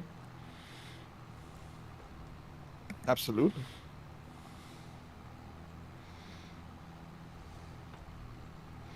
Get one of the modded greenhouses that you can use some of the excess fertilizer. Yeah, those are pretty cool. Caveman found and really likes the Ambidextrous greenhouses. Yeah, the ambidextrous greenhouses are nice so that you can have the tip out points, where they unload on different sides. So you can put your greenhouses side by side. Ooh. And those are pretty handy. Yeah, that sounds awesome. Yeah, is there any greenhouse mod that has the water thing right on it? No. Nope. Not yet. That would be an automatic greenhouse at this point, so... I mean, if I were going to make a mod that had a greenhouse with water built into it, then you would have to use seed and fertilizer. You got to do something to get your... It's cheating. You don't want to get your product for free. That's pretty cheesy. Nice try, Mad Max. Do what you Is this want where to I do. take the ambidextrous greenhouses and mod it so it no longer requires water, but it still produces everything, but it charges you $5,000 a day? Oh, There you go. You need to add that rule to the Rex Riches rules. There you go. Caveman. You can't have a water point. Self-modded. You can't have a water point within 1,000 meters of a greenhouse. Or better yet, actually make it so the pallets spawn inside the greenhouse and you have to personally take them out one by one. Holy. You can only load from a greenhouse if you use a pallet fork on a tractor. And you can't super strength them, and you can't auto load them. You have to load them by pallet fork. Make them have to do it. Make them have to do it with a forklift. Exactly. I'll take the 5,000 charge to the bank account, please. You have to load it with a forklift. You know what I was thinking about? Moving pallets. It would be cool if like the belt, what's it called? The conveyor belt.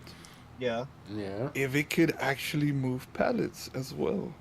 So maybe you could I don't know if there's one right now in FS22 like a pallet barn, but I know there used to be some for bales. So I wish put a somebody would conveyor come up. Yeah, there's been some teasers out there, but none of them seem to work properly. And yeah, if we can get any kind of storage for pallets or bales that works the way it's supposed to, that would be brilliant. Yeah, I saw a mod a couple months ago. I think it was in like January or December. It's called the Pallet Factory or the Pallet Holder. I don't know. I've seen the pallet warehouse. Warehouse, yeah, but it doesn't work as you would think it would work. Right. Like, you still have to drop them off, and it spawns them. I'm like, whoa. Well, that'd be okay. I don't mind dropping them off, especially with auto load. Oh, we're done here. Yay. Now where are we going? Field 40.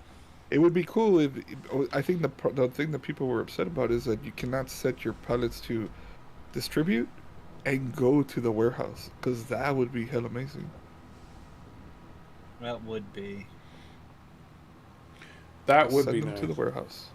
I need to test this. It might be a possibility that I'm just not aware of yet.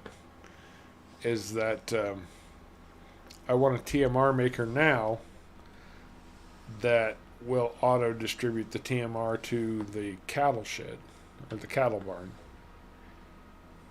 That'd be cool. But the It one might that be doable. the one that just came out this week, you can set TMR to distribution. So I'm wondering, and I haven't tested it yet, but it is possible that maybe really? that is a genuine option. Well, I've tried it. I have another TMR mod, but I tried distributing it. It doesn't really do anything. So far, Alright. it just hasn't worked. So, Pat, could we use basically how the manure gets delivered from the barn to the manure silo and just kind of flip the switch and reverse that. That's a good idea. If you put it close enough, you use the same script, just have it instead of output, put it in, or yeah, you know what I'm saying. Right. I don't know. I mean, we'd have to look at the code and figure that out. Yeah, it'd have to be played with. It's not a bad idea, though.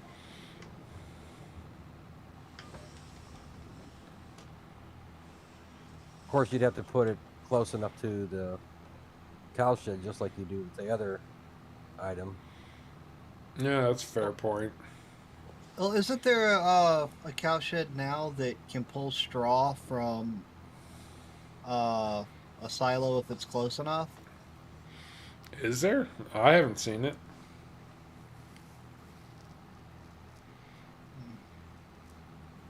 Thought there was. Eric almost lost 4 terabytes of hard drive today when his power Ouch. went out. Ow, dude, that would hurt. Apparently, he was able to recover it, though. That's what he's Well, talking that's about. good. At least you were able to recover it. Tickle Me Too Cool was one of the top-selling children's toys of 1983. That's awesome. Lifehawk. That's where your RAID setups come in handy for recovering hard drives. Oh, listen to FF. He's had like 2 hours of class on server management, and he's already telling us about raids. Nah, I respect what you're doing, man. I'm just giving you a hard time. Okay, FF, which raid is for speed and which raid is for redundancy? Oh,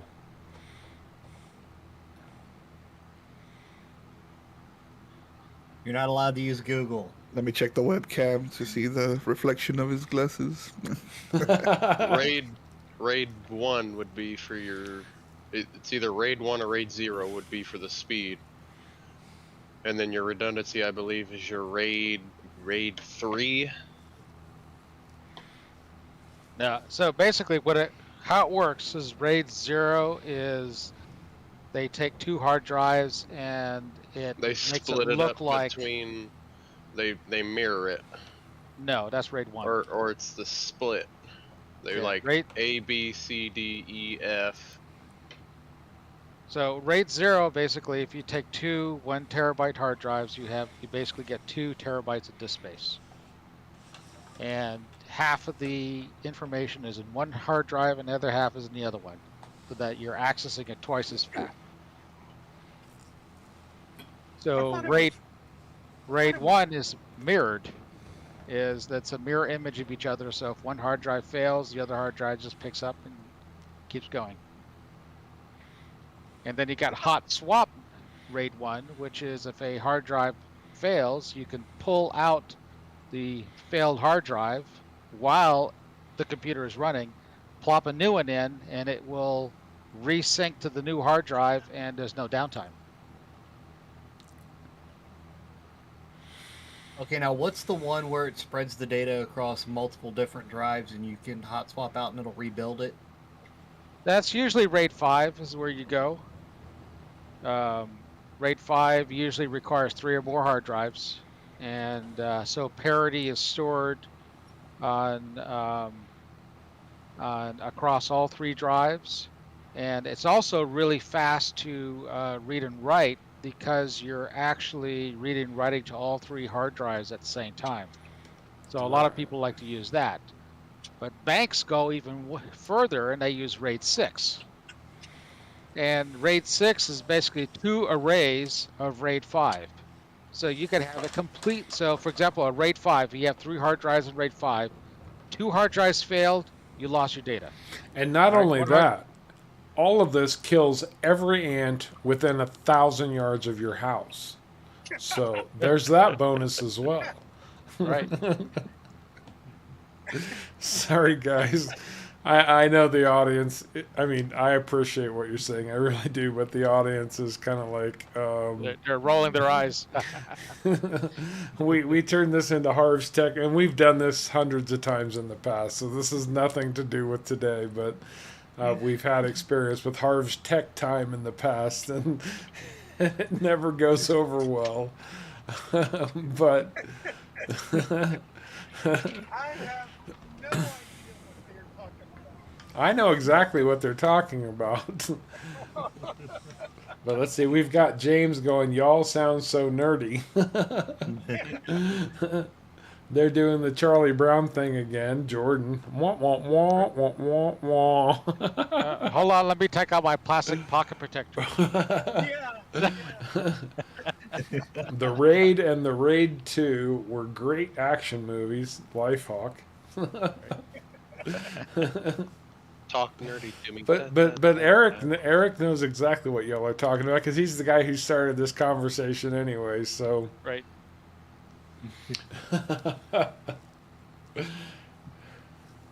Raid kills bugs dead and streams. Thank you, Lifehawk. There goes the infomercial again. That's right. Not only can we fix your backup hard drives, we can kill every bug within 1,000 yards of your home.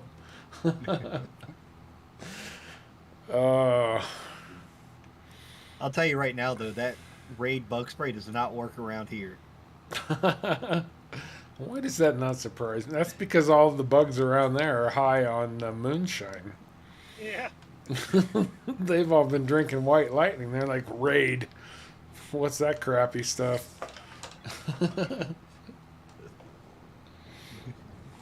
Give us something with real booze in it. Pretty much. Oh, you guys are awesome.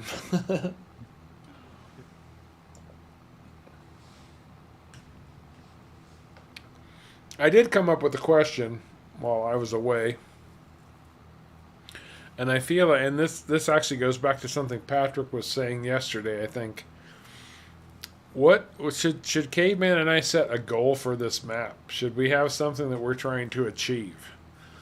What do you guys think? I mean, the Friday streams, yeah, they're just casual play, you know. We're just getting on here for kicks and giggles and to hang out with you guys, but you know, these maps are always a lot more fun when you've got something you want to accomplish. So I'm gonna leave it up to you guys. Give us a goal. Maybe it's something we feel like we want to incorporate into Hobo's Hollow. Let y'all be the judge. Successfully produce cakes. You can store TMR in a multi-fruit silo. Yes, you can. Produce cakes. Cakes aren't that hard. They're not that hard. Pretty hard.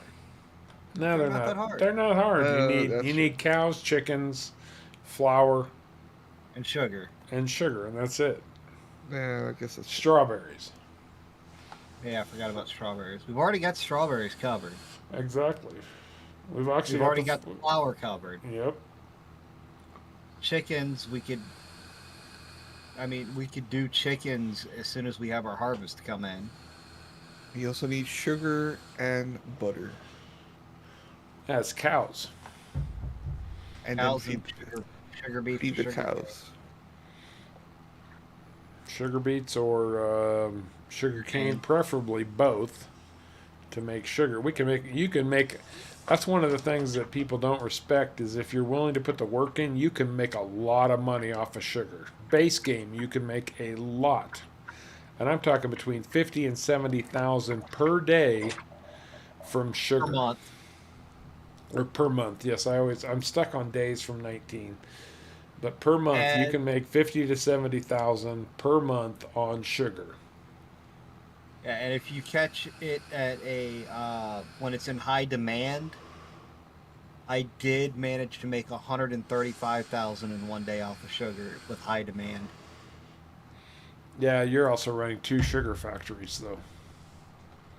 Okay, yes, I am running 2 sugar factories. So that's, yes, it had all 3 ingredients going into but it. that still fits into my 50 to 70. 135 in Yeah, one you're right. day is within that threshold. I'm talking about one sugar factory can make you 50 to 70,000 per day. Yeah. Is that with sugar beets or sugar cane? All Sugar three, beets, cut sugar beets, and sugar cane, all 3. all three running at It- the same time. Oh, nice. Is there like a one of those 3 is better for sugar? Sugar. Optimally on anything that you run. If it's a flour mill, you've got 4 different types of flour you can make. A sugar mill, there's 3 different types of sugar you can make. If you can get all of those productions running at the same time, that creates your optimal production. Yep. Nice. So if you can run sugar beets, cut sugar beets, and sugar cane, that's going to produce the most sugar you can produce. Excellent. But as far as field space goes, if you're tight on field space, sugar cane produces a lot more than sugar beets does. True. And if you don't have enough sugar beets to do both cut sugar beets and normal sugar beets, you're better off putting it all into cut. Eric, to answer your question, in FS22 there are 3 different inputs for sugar. Sugar beets, cut sugar beets, and sugar cane. And you can run all 3 at the same time. So, and to do cut sugar beets, luckily some mods have come out to make that a much more viable option because frankly, base game sucked. It was awful. One little bucket on a front loader that would do 2,000 liters of cut sugar beets at a time. And now there's a mod to pretty much allow any auger wagon to be a sugar beet cutter. They took all the base game auger wagons and made them into sugar beet cutters. Right. On the Sunday stream, I'm actually using the smaller of the 2 mother bins Walkabouts. the walkabouts as a sugar beet cutter. Yep.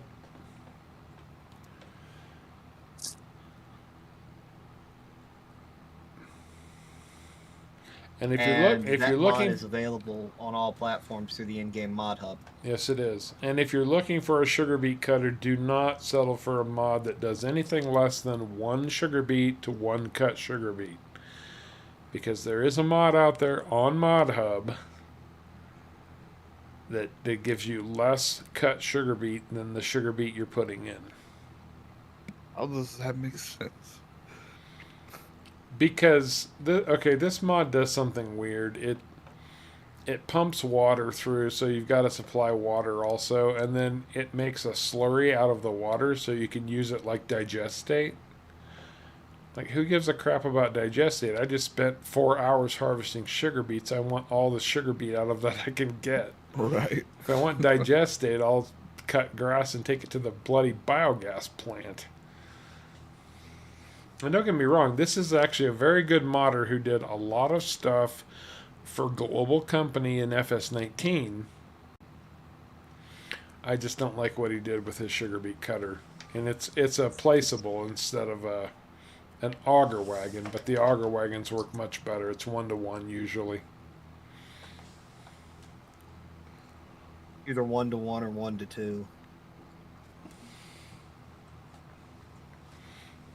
Anyway, I think when we get done with this field, Caveman, we're going to have to jump into December because it's getting dark.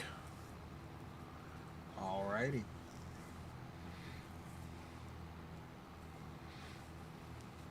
Would you guys ever do like a cereal production plant? We'll do Haven't anything, done man. it before, but give it a whirl. I have done it.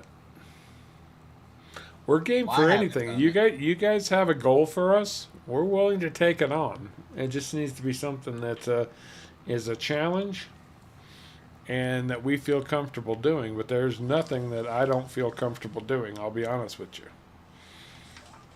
I just don't want it to be too easy. And no, small equipment is not an option. And no, only use John Deere is not an option. No, John Deere is not. It's not a Caveman and I favorite. I second that notion. Caveman, if I'm not mistaken, is very much a fan of case equipment. Obviously, you know that when it comes to tractors, at least, Harv is a Fendt fan. Beyond that, whatever works best. And apparently I said sugar so many times that I covered the under, and Vegas has a bet on how many times I would say sugar at any given time in a stream. So Lifehawk just won a lot of money, and if he didn't place his bets properly, and that's too bad for him. Hey, but the stream's not over yet. It's not. This is the impromptu. Impromptus always run extra long too, so keep that in mind as well. But yeah, come up with a goal for us, guys. I don't know I mean, Friday night streams tend to be the regulars. Which reminds me, there's something I need to bring up just because I feel like I should, and because it's important. But, Friday night we get the regulars, but we are doing this regularly now, and if you guys want us to do something in particular, we are game. Shoot, we might even at some point. We're done.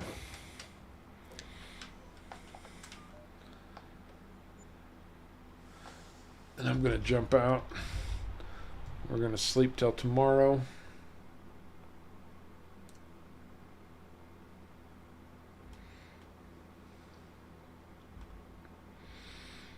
Let's see if we can't get some sunlight on this business. I think we've got one more contract to do. We should on field 24, I think. Yeah, that's what I'm saying.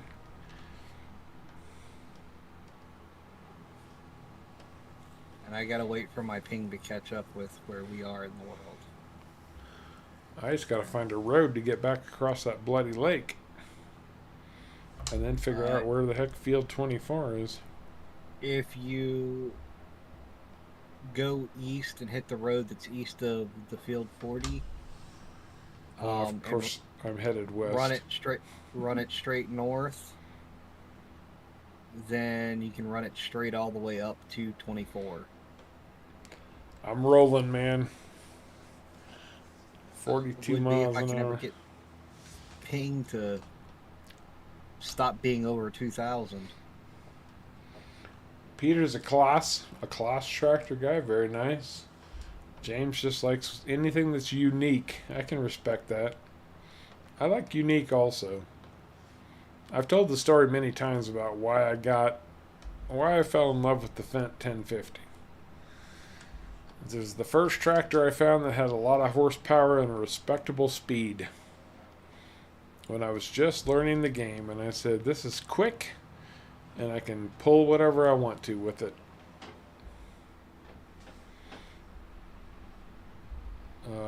Caveman, you're kind of off the road back there. Yes, I know I'm off the road. I know you're trying. My ping's over 2,000. I got it. Over 3,000. That's a Dragon Ball Z thing.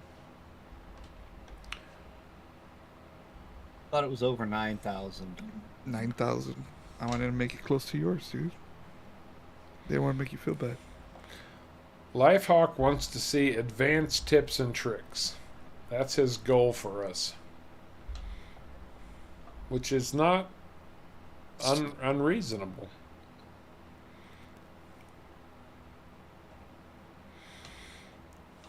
Which really, honestly, kind of means breaking out. Well, honestly, for multiplayer, I don't think course play is ready. So we wouldn't be doing that, but we might be able to break in some auto drive courses and things like that. Maybe. If that is proven multiplayer friendly. Patrick, Sens, I know y'all have used it. Yeah, we use it on our gameplay. As far as I know, it works. Yeah. Auto drive, nice.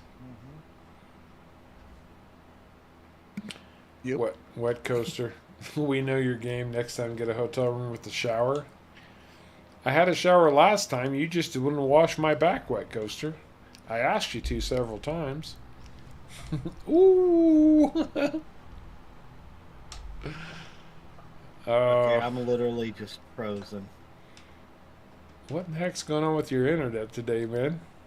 I don't know. My ping is constantly sitting at 1999 to 2999.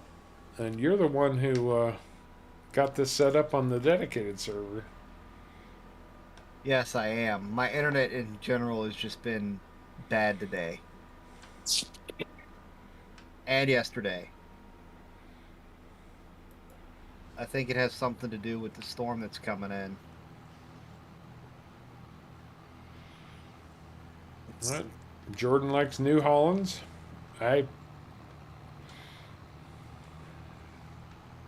It's actually kind of funny. I always assumed New Holland tractors were European because, well, it's New Holland, but they're actually from Pennsylvania.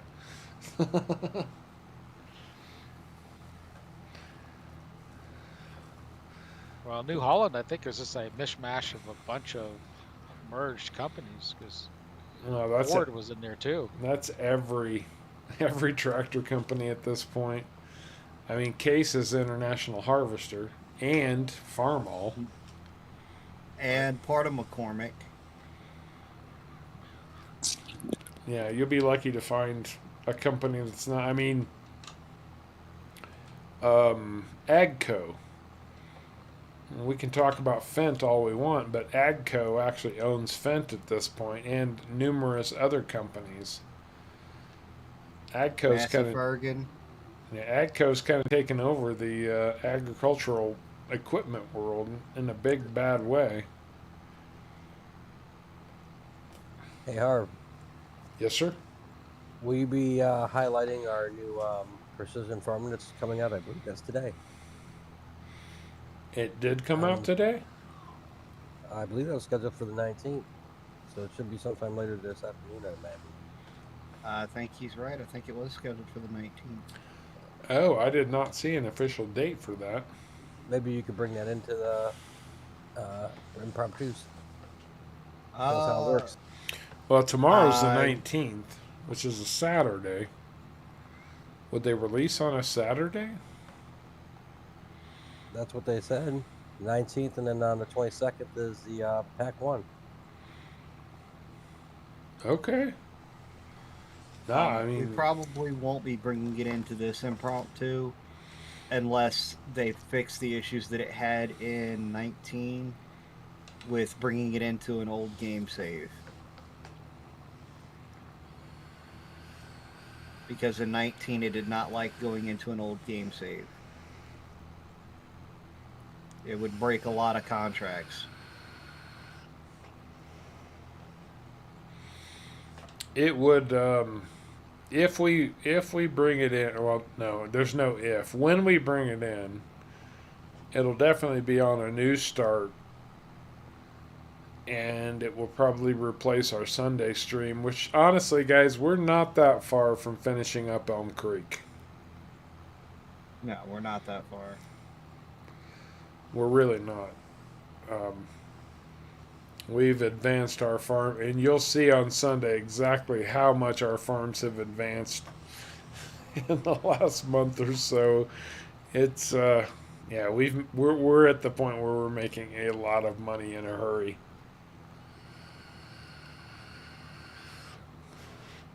Except for Sharko. Caveman and I left Sharko in the dust.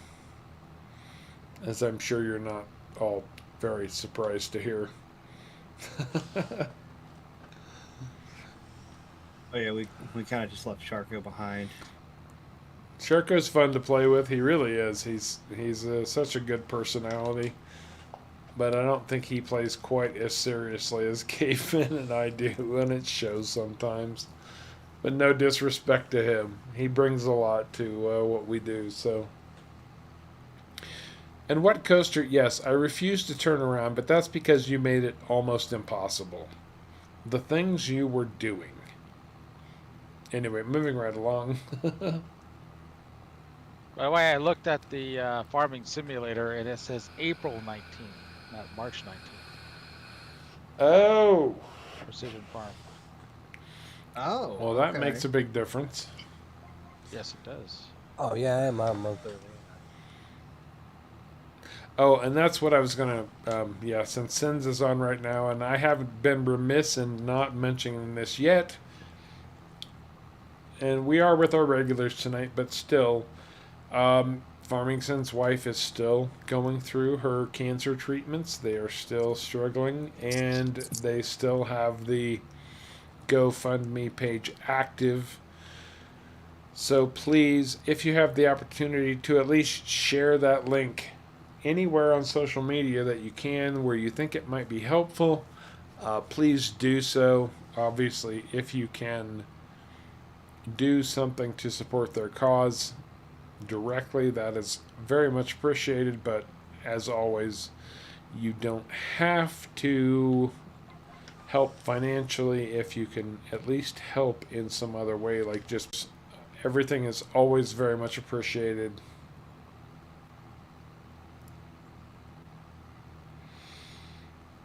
Lifehawk would also like to add more complicated farming. Well, I mean, that could come into the cereal factory to some degree if we started doing grapes. But I'll tell you what, I've been doing grapes, and I actually think grapes are pretty basic. They're really not that there's not really a big deal to doing grapes, other than the expense of getting them started and the amount of space they take to produce any viable quantity. Okay, I just pasted the GoFundMe link. Thank you.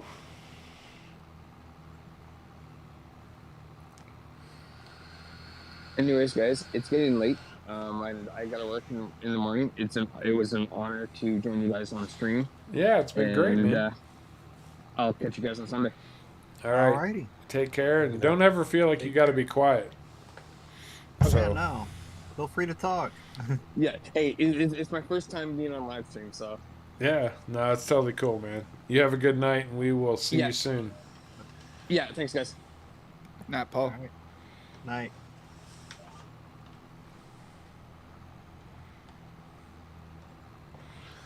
Well, while we're running this, I should probably, because we're just, good lord. The only thing left to do is cultivating contracts. Yep.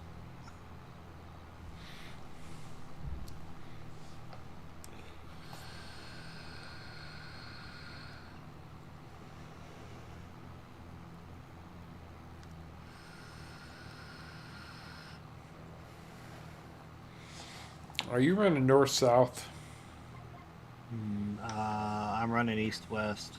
Yeah, so am I. I think I'm going to switch to north-south, though.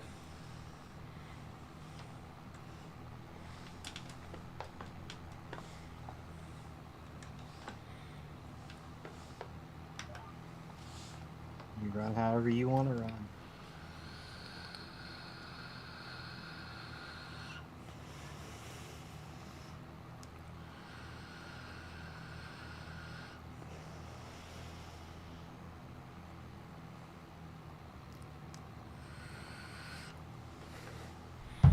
What do the field prices look on this map?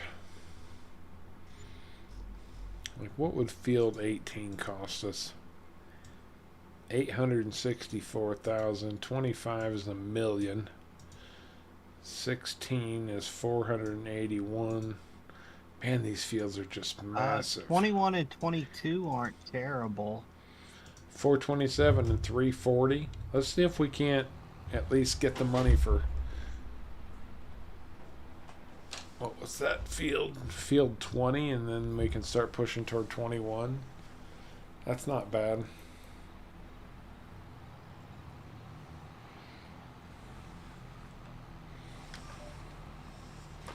We need to expand. kind of where we're at this point. We just need to expand our operation. You're right. We sure do. Sure do. Most iconic movie posters, Lifehawk. I mean, obviously we've got to put Star Wars in there, and then I would throw another quick vote in for Chinatown. Both of those are pretty freaking iconic movie posters.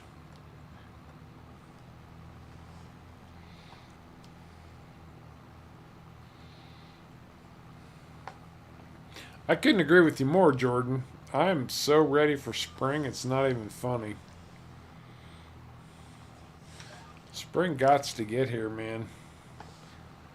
Harv and winter do not get along in general. That's the truth.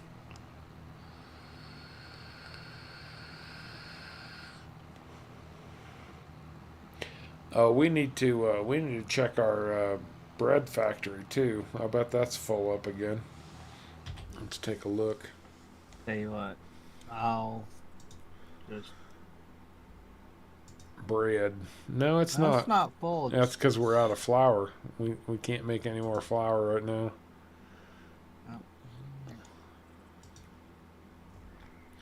The question now is what's bread selling for at the moment?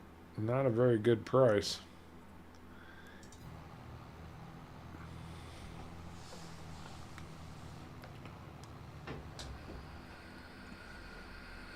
Go on.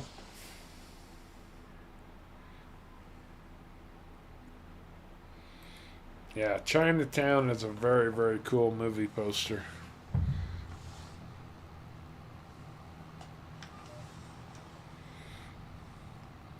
What about the Back to the Future movie posters? Ooh, that's a good one. That's a good one, Caveman.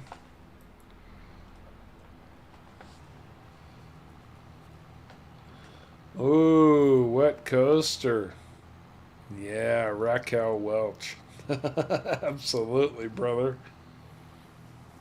Absolutely. That's where was that particular movie poster prominent? And Lifehawk, you can't answer this. Tell me where you really saw that movie poster in a big way in another movie.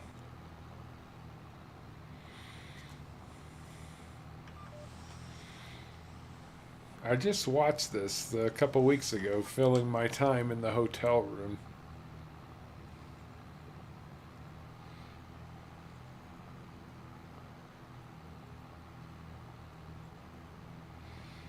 There's a lady farmer in Cleveland that started with community garden and says the average age of farmers are male 60 plus and she hires high school students. I would argue that point, Eric, although she's not far off, but the average age of farmers is in the mid 50s. Young people aren't going into farming. You know, the family farms aren't being handed down quite the way they used to be in the past. So she's not far off, but if you genuinely take the average age of farmers, you're looking at 54, 55-ish. It's very close to the mark. Go ahead. That's right, Eric. Shawshank Redemption. Oh, there's a good one. Good one, Lifehawk. Vertigo? Very nice. Well played. James, Pulp Fiction. Kudos to you. God, I love Pulp Fiction. What about the Frankenstein movie poster? Oh, that's a good one too, Caveman. You're getting back to old school stuff. That's awesome, though. I don't know how iconic it was, but I do remember seeing, well, I saw it in photos, but of a White Line Fever movie poster. No, White Line Fever. There you go. Well, you said Frankenstein. I would throw Young Frankenstein into that mix, especially Mel Brooks wise. Iconic for Mel Brooks. Young Frankenstein definitely rates right up there.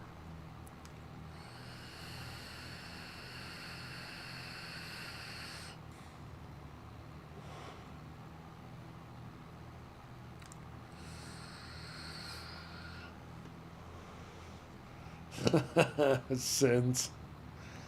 Killer clowns from outer space. Or Attack of the Killer Tomatoes.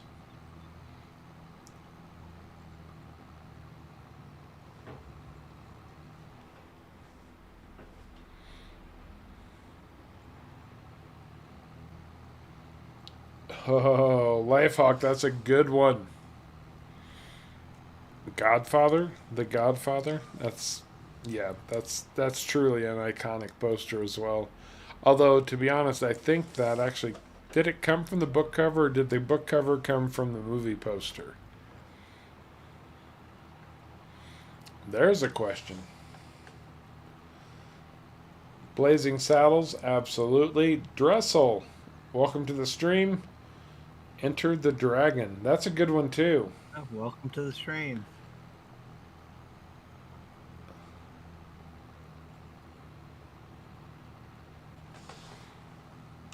Let's see. What else do we have going on?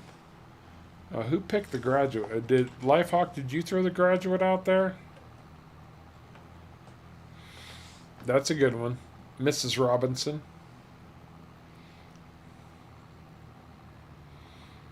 There had to be a Bruce Lee in there somewhere. Enter the Dragon. That's a really good selection.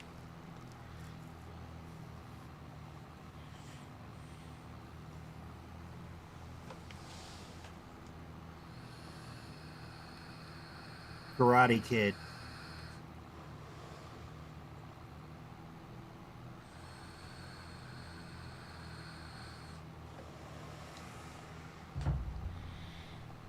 Well, at least two, Eric.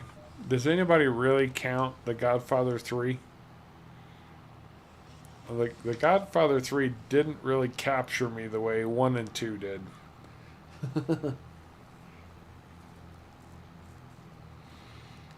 That's pretty good, Lifehawk. Full Metal Jacket and Platoon. Well, I would if you're gonna throw in the Vietnam movies, then without a doubt, no question whatsoever, we got to go with Coppola's. Oh God, now it like slipped my brain. It's like in my top 5 movies of all time. Harv.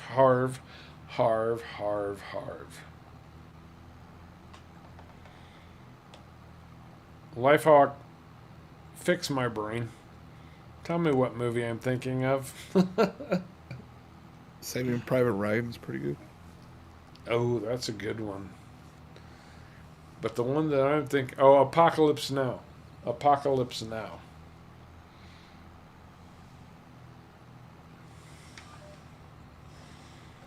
And if there was ever a making of... There's a 2-hour documentary about the making of Apocalypse Now called Hearts of Darkness that is very much worth the watch, as good as the movie is. Farmingsons has to throw a vote in for Police Academy. And I love The Fifth Element. I don't know if the movie poster was exactly iconic, but The Fifth Element, I've actually met somebody. Okay, I haven't met them personally, but there is a person in the town that I'm working in right now named Corbin Dallas Smith. I'm not even joking.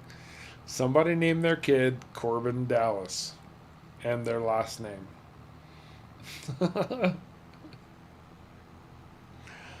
I love that. And the girls I'm working with, I was like, so who is this guy? You know, and it's like, yeah, he's got a pretty quirky personality. I'm like, do you guys know who Corbin Dallas is? They're like, no. I said, Corbin Dallas is the main character in The Fifth Element. They're like, yeah, we could see him naming his kid after this guy.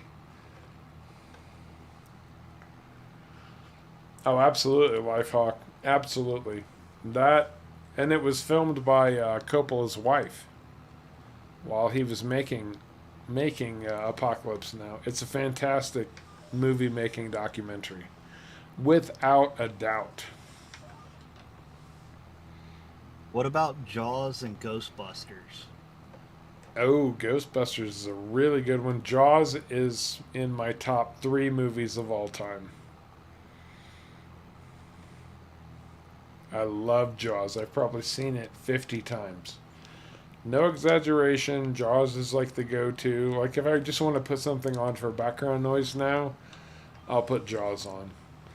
And it's because of the performances between the three main characters, Roy Scheider, Richard Dreyfuss, and Captain Quint. And I can't remember his name right now, but he's a fantastic actor who was also in The Sting with Paul Newman.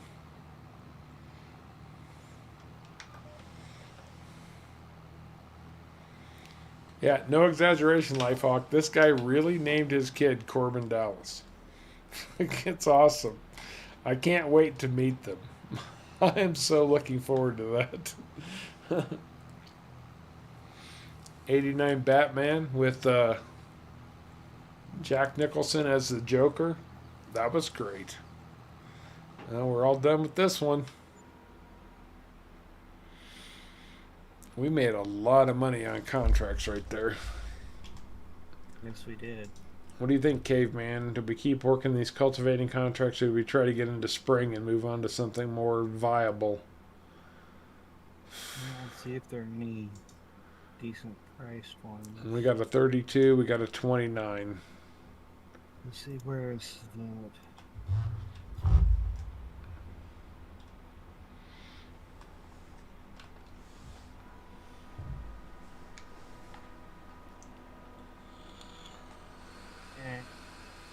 I say we just go spring at this point. That's kind of what I'm thinking too. Let's push to March. I need to return this cultivator though before we do that. Otherwise it's going to bill the crap out of us. Although, you know what? This bloody Vader stat is on sale now. Before I even returned it. For how much? 54,000. Well, I think we need to buy it, don't you? do we need another cultivator? Well, it depends on if we keep getting stuck with all these cultivating contracts, maybe. This one is 2 meters bigger than the one you're running. Right, but, you know, mine was on sale. Well, this one's on sale. Yeah, now. Well, let's see what happens if I turn this one in.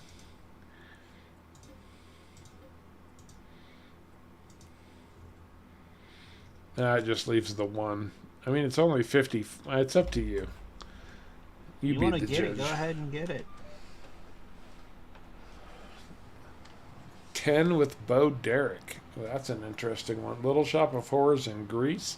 Little Shop of Horrors definitely in Greece. That's a really good one too. Footloose.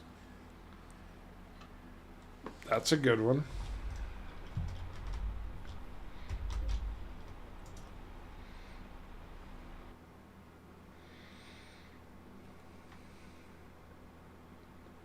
And we got to see where we're at, and we could move forward from here.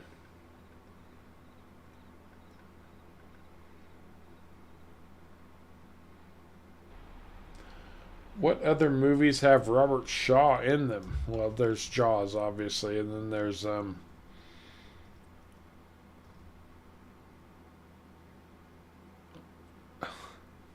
my brain hurts. I can't make it work properly. The one with Paul Newman that I said earlier. Prices yet? Check what prices yet? Bread prices.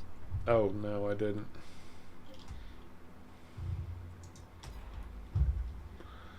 Bread. Oh, they're still crappy. Only 3,000. Let me double check one thing though. Well, the best we've seen so far on this map, but we haven't even been through a year yet, is 2943. So we're at over 3,000 at Bubba Gump Farmers Market. Well, do you think we need to go sell them then? Probably. We can use whatever money we can get at this point. And we, oh, and there is some that we hadn't picked up yet, so there's that.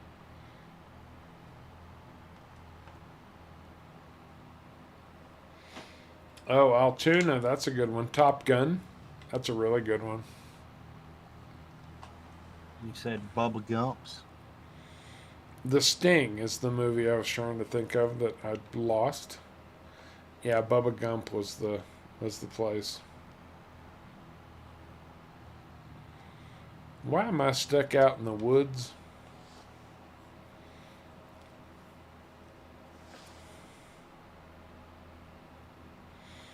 Because you went the wrong way down the road. Probably. All right, I'm on my way to sell the bread. I mean, I know this is Hobo's Hollow and all, but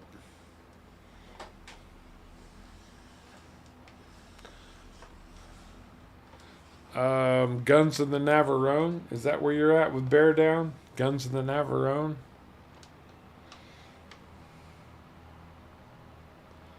All right, Patrick. Take care, man. We will see you soon. Take care. Hey, Pat.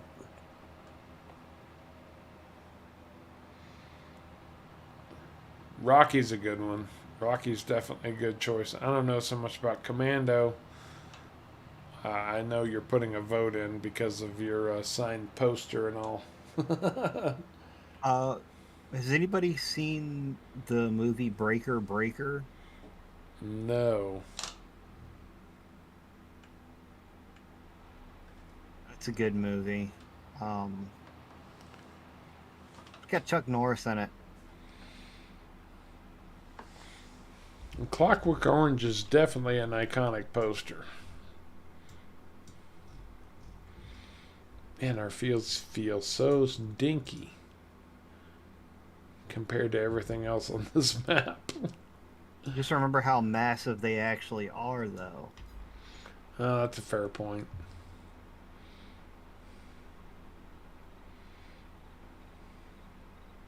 Well, I'm going to be selling 31,000 liters of bread.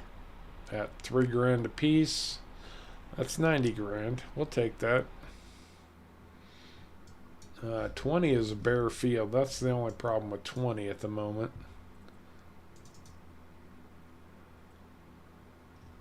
Well, if it's a bare field, that means we can put whatever we want in it. 21's bare too, actually.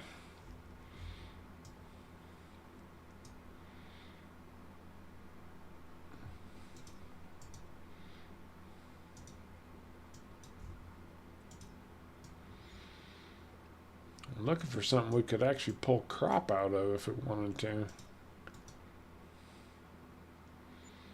That ain't gonna do.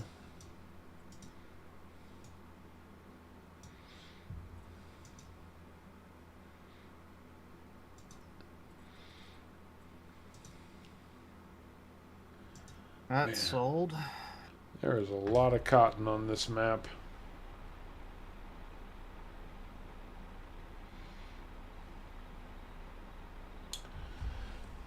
I think you stumped me on that one, Bear Down.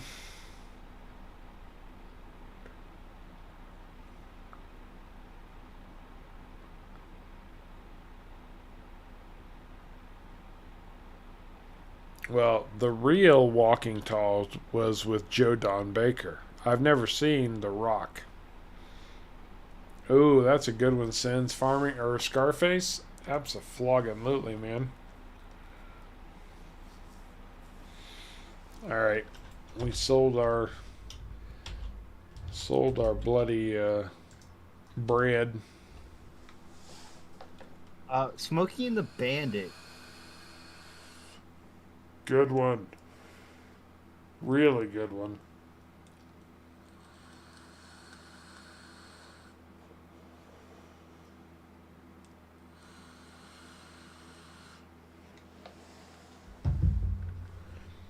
You know what else we... I'm gonna bow out for the night, guys. You guys have a great one. Alright, take it easy, Alrighty. bro. Take it easy.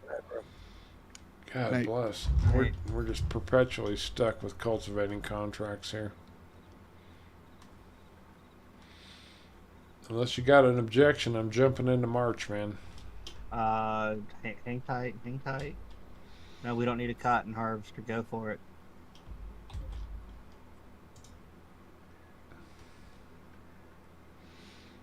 Oh, Blade Runner. Now there's a good one.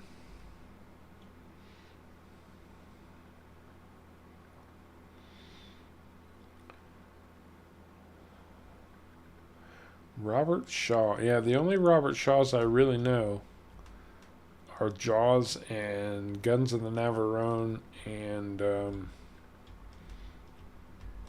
There's a ton of sewing contracts and a few fertilizing contracts. oh man, there's a bunch of sewing contracts. Big ones too.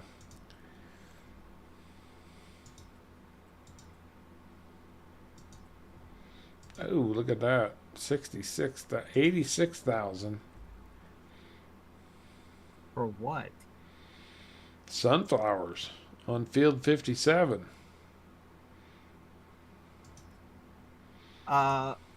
Okay. I need to start borrowing items on these though. Yeah, alright.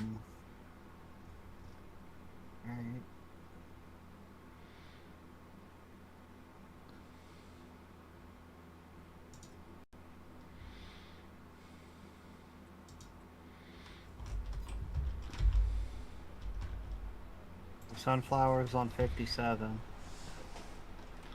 Right? Well, whatever.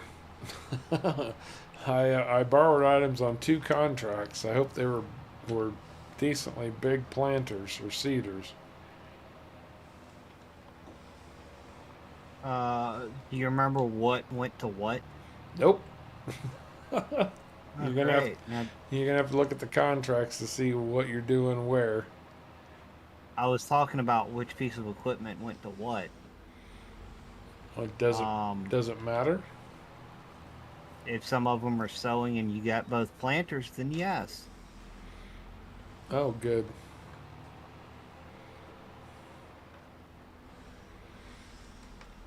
Okay, this is a feeder.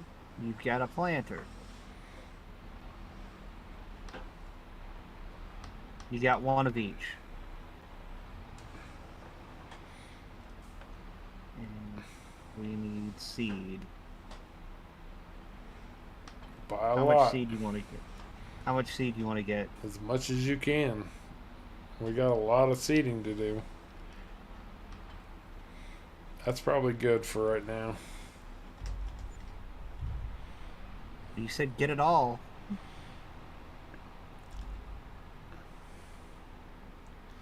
Oh, I gotta fuel my tractor.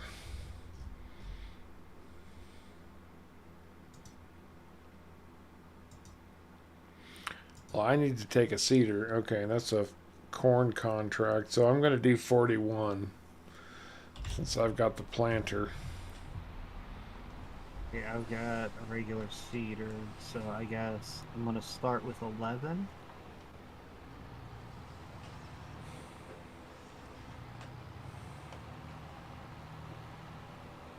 You only held one bag of...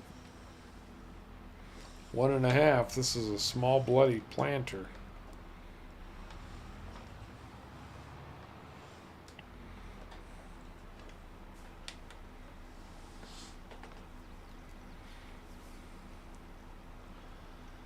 All right, Jordan, have a good night, bud. Take care. We'll see you soon. Have a good night. Well, sure, Lifehawk. Why not? Ooh, Bruce comes up with the good one. Good, the bad, and the ugly. Absolutely.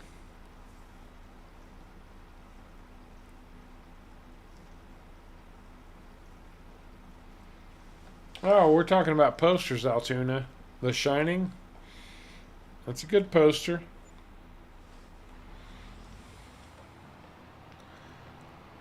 The only reason I don't care for The Shining is I don't feel like it did the novel justice. And to be fair, neither does Stephen King. He doesn't like that movie version of The Shining either, and he's the guy who wrote the story, so I gotta stick with him on this one.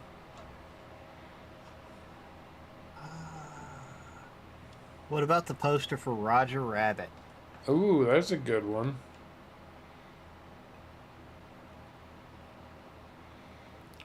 I loved Roger Rabbit. Y'all need to figure out what you're doing here, delivery van idiots.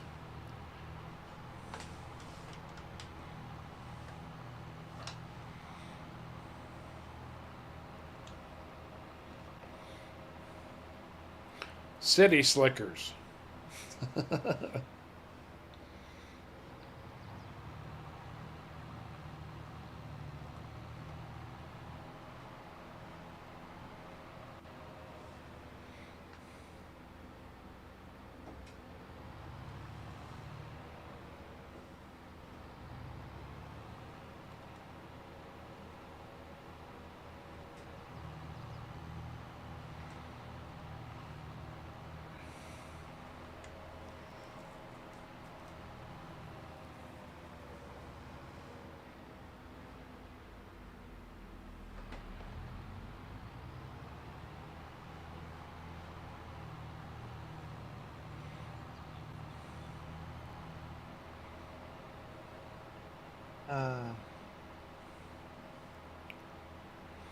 Yeah, there was something invisible back there that I hit.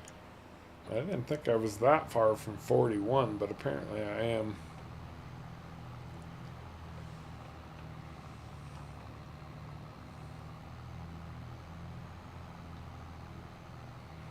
If I need more seed, it's going to be a major pain in my tuchus.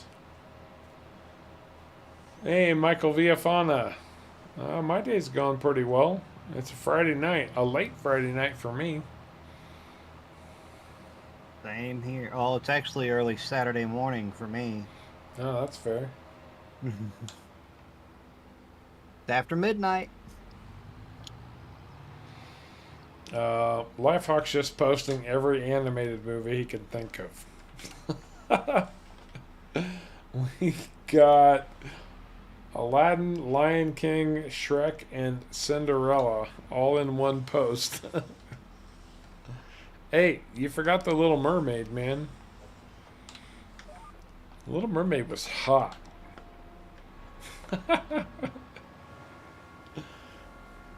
Oh, come on, that was kind of funny. In a Harv sick and twisted way.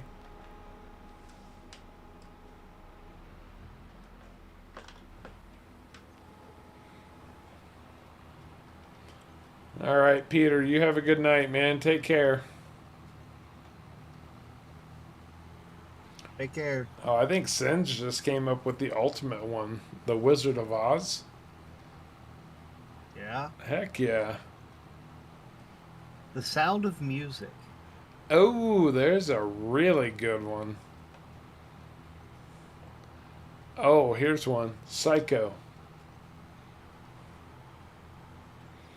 Back when they really made movie posters iconic, man.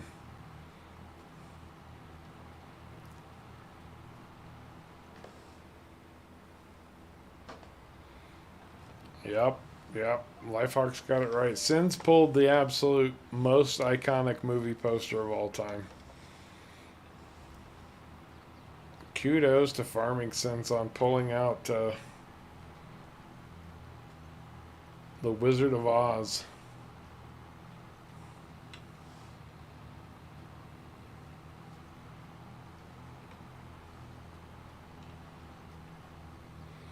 Oh man, I'm gonna have to run back and get more bloody seed because this is going through corn seed like there's no tomorrow.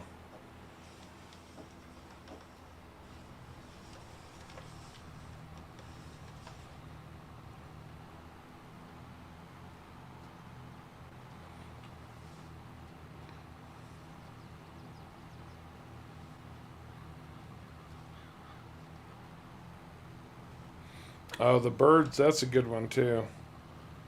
Pull any Hitchcock movie really. North by Northwest. Rear Window. Yep. Those are pretty bloody iconic movie posters.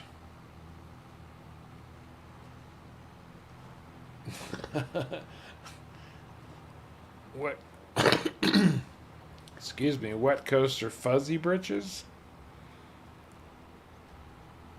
Oh, yeah. Fuzzy Britches, yeah. Yep, I get it. Raquel Welch.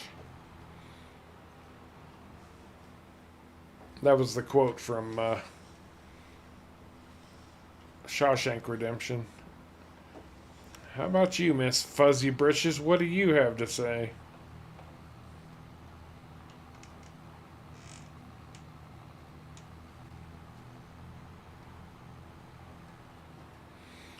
No, that's true, Eric. Theaters aren't like they used to be, and after COVID, I'm not sure they're ever going to return to what they used to be. That's the truth of it. Lifehawk, Waterworld, yeah, there's an iconic movie for you. Although, since you bring up at least the actor,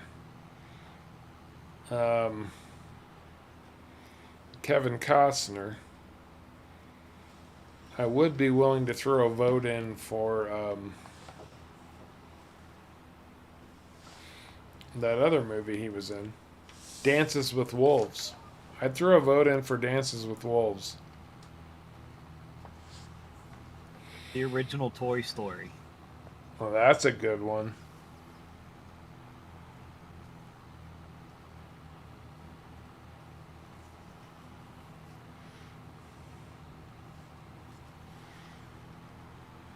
I also think the poster for Avatar was pretty well done.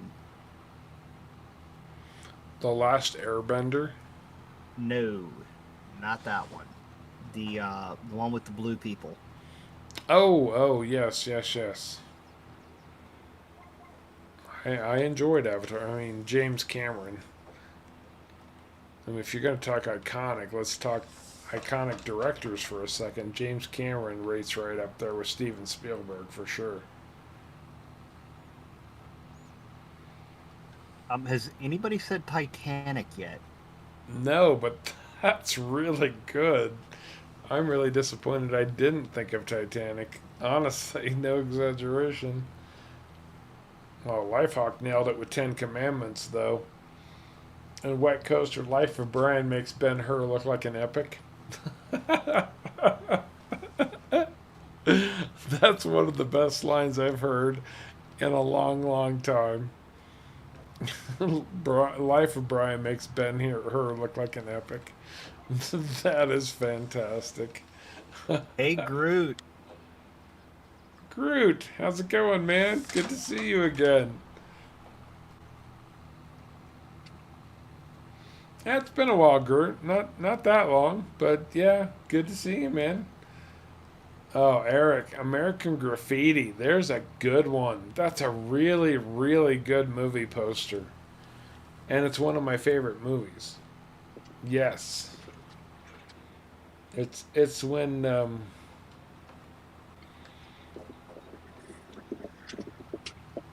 what's his name was still a respectable director and not just a sellout.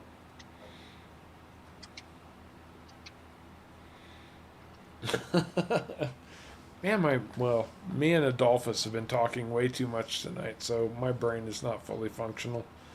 And you know what? It's Friday night. I don't care.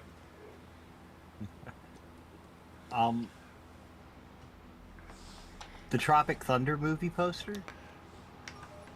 Sure, why not? You know, Not specifically the alternate poster, not the main one. sure, why not? One of the best quotes I've heard in a long, long, long time. You'll probably be hearing this from me a lot. Don't take life too seriously. None of us gets out of it alive anyway. I love that. It's very profound. It's true. None of us gets out alive. So don't take it too seriously. George Lucas. I already hate seeding contracts. I don't like him because I'm like empty already. This sucks. So am I. It was a challenge to do nothing but seeding contracts for a whole stream. Well, we've done nothing but cultivating contracts for a whole stream. All right, Sins, come on. No Langlis. You can run the seed tender. There you go. Keep shipping seed to me and Caveman.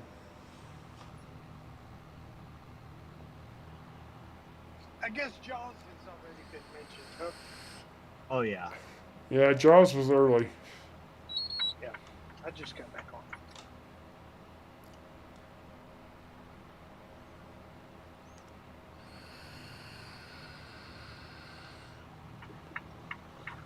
I still love how nobody said anything when I said the Karate Kid. I did. I did. I commented on the Karate Kid. I love that movie. As long as it's the Ralph Macchio version. Actually, believe it or not, the Netflix series Cobra Kai isn't bad. I'll have to take your word for it because I haven't seen it. Well, it's the follow-up,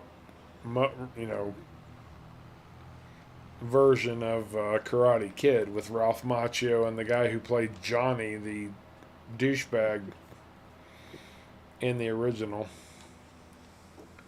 Okay.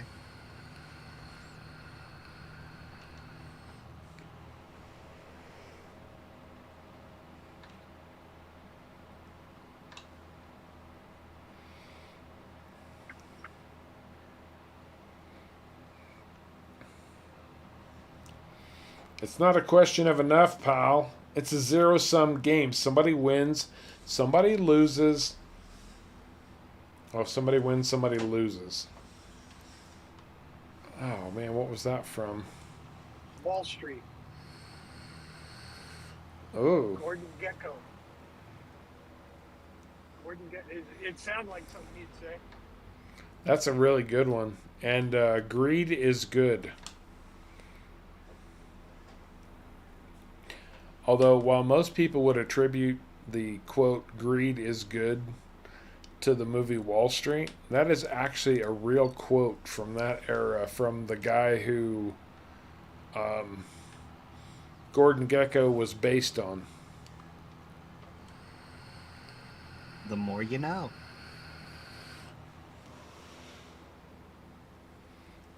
Money never sleeps, pal. Time to go to work. That's right. That's why Tuco watches Horror's World while he's driving down the road, which makes me pretty nervous sometimes. I gotta be honest with you. Like, he's out there driving his semi while he's watching Horror's World. I'm listening to Heart. I know, dude. I know. And sometimes I watch. But I'm not watching right now. That is for sure. Well, good, because you're not seeing much except us driving around this gargantuan frickin' map, reloading our seaters to do these stupid seating contracts. There ain't much to see, I gotta be honest with you. Yeah. I think I liked cultivating contracts better. Yeah, you didn't have to stop and go back every 5 minutes. Right? And that Trex is the bomb if you want to make some wood chips and make them quick. That thing is a tree destroyer. Nice. And on let's see, I'm playing the new Bargles Hagen map. Oh, yeah. And it's elm trees, I believe is what it is that I'm cutting down, and a million liters gets you about $300,000. Oh, so And it's that's like Cas 64's Clover. Well, it's about 45, 50 trees or so, somewhere around there. No, that's not too bad.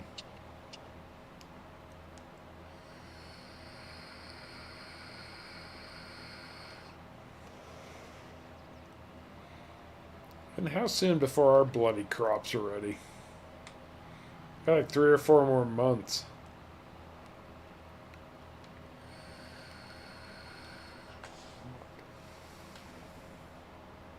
Still got a good while.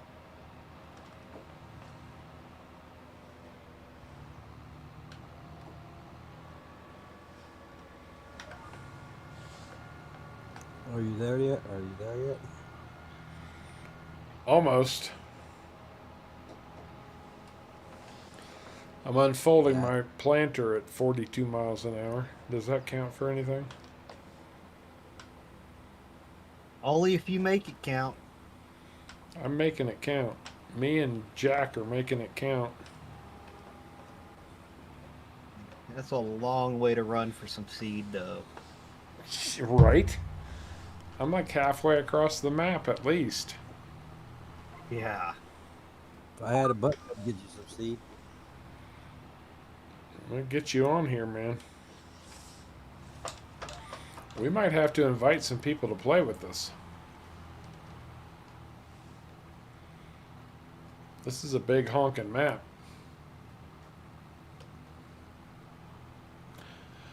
Well, Altoona, that's a good idea. We could let the AI do the seeding, and we could let them buy the seed for us, but that gets expensive in a hurry, and we ain't got jack all to do.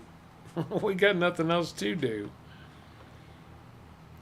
We got 3 good-sized small fields that we're waiting on to come in. As soon as they come in, we might actually be able to move forward on something. Yeah, and I gotta say, we need to buy a planter. Without a doubt.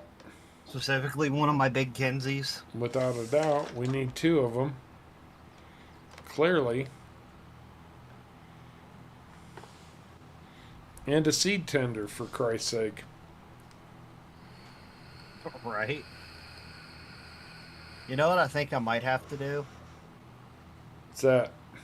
Might have to model up a hitch to go on the back of that Kenzie. The big one. With one of the big,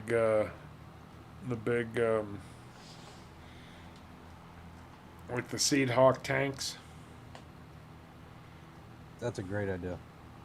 Might have to do something like that. That would be sweet.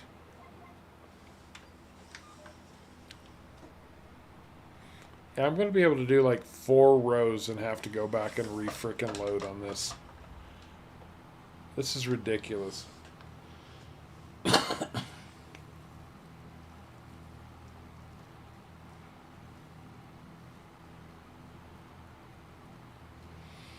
Eric has a mil-spec 4 MSI computer with an overclocking genie, but he's too scared to go there.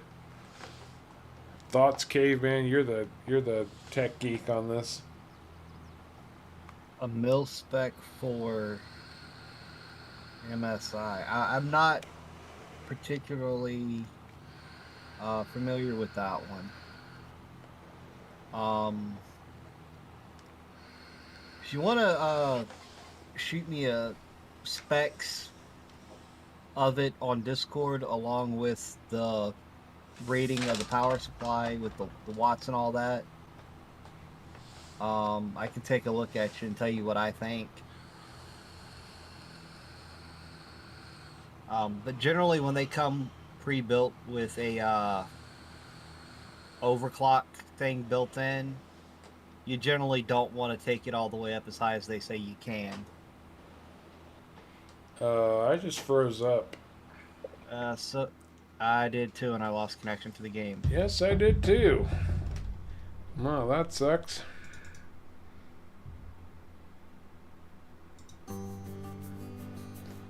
I think that's our cue, guys.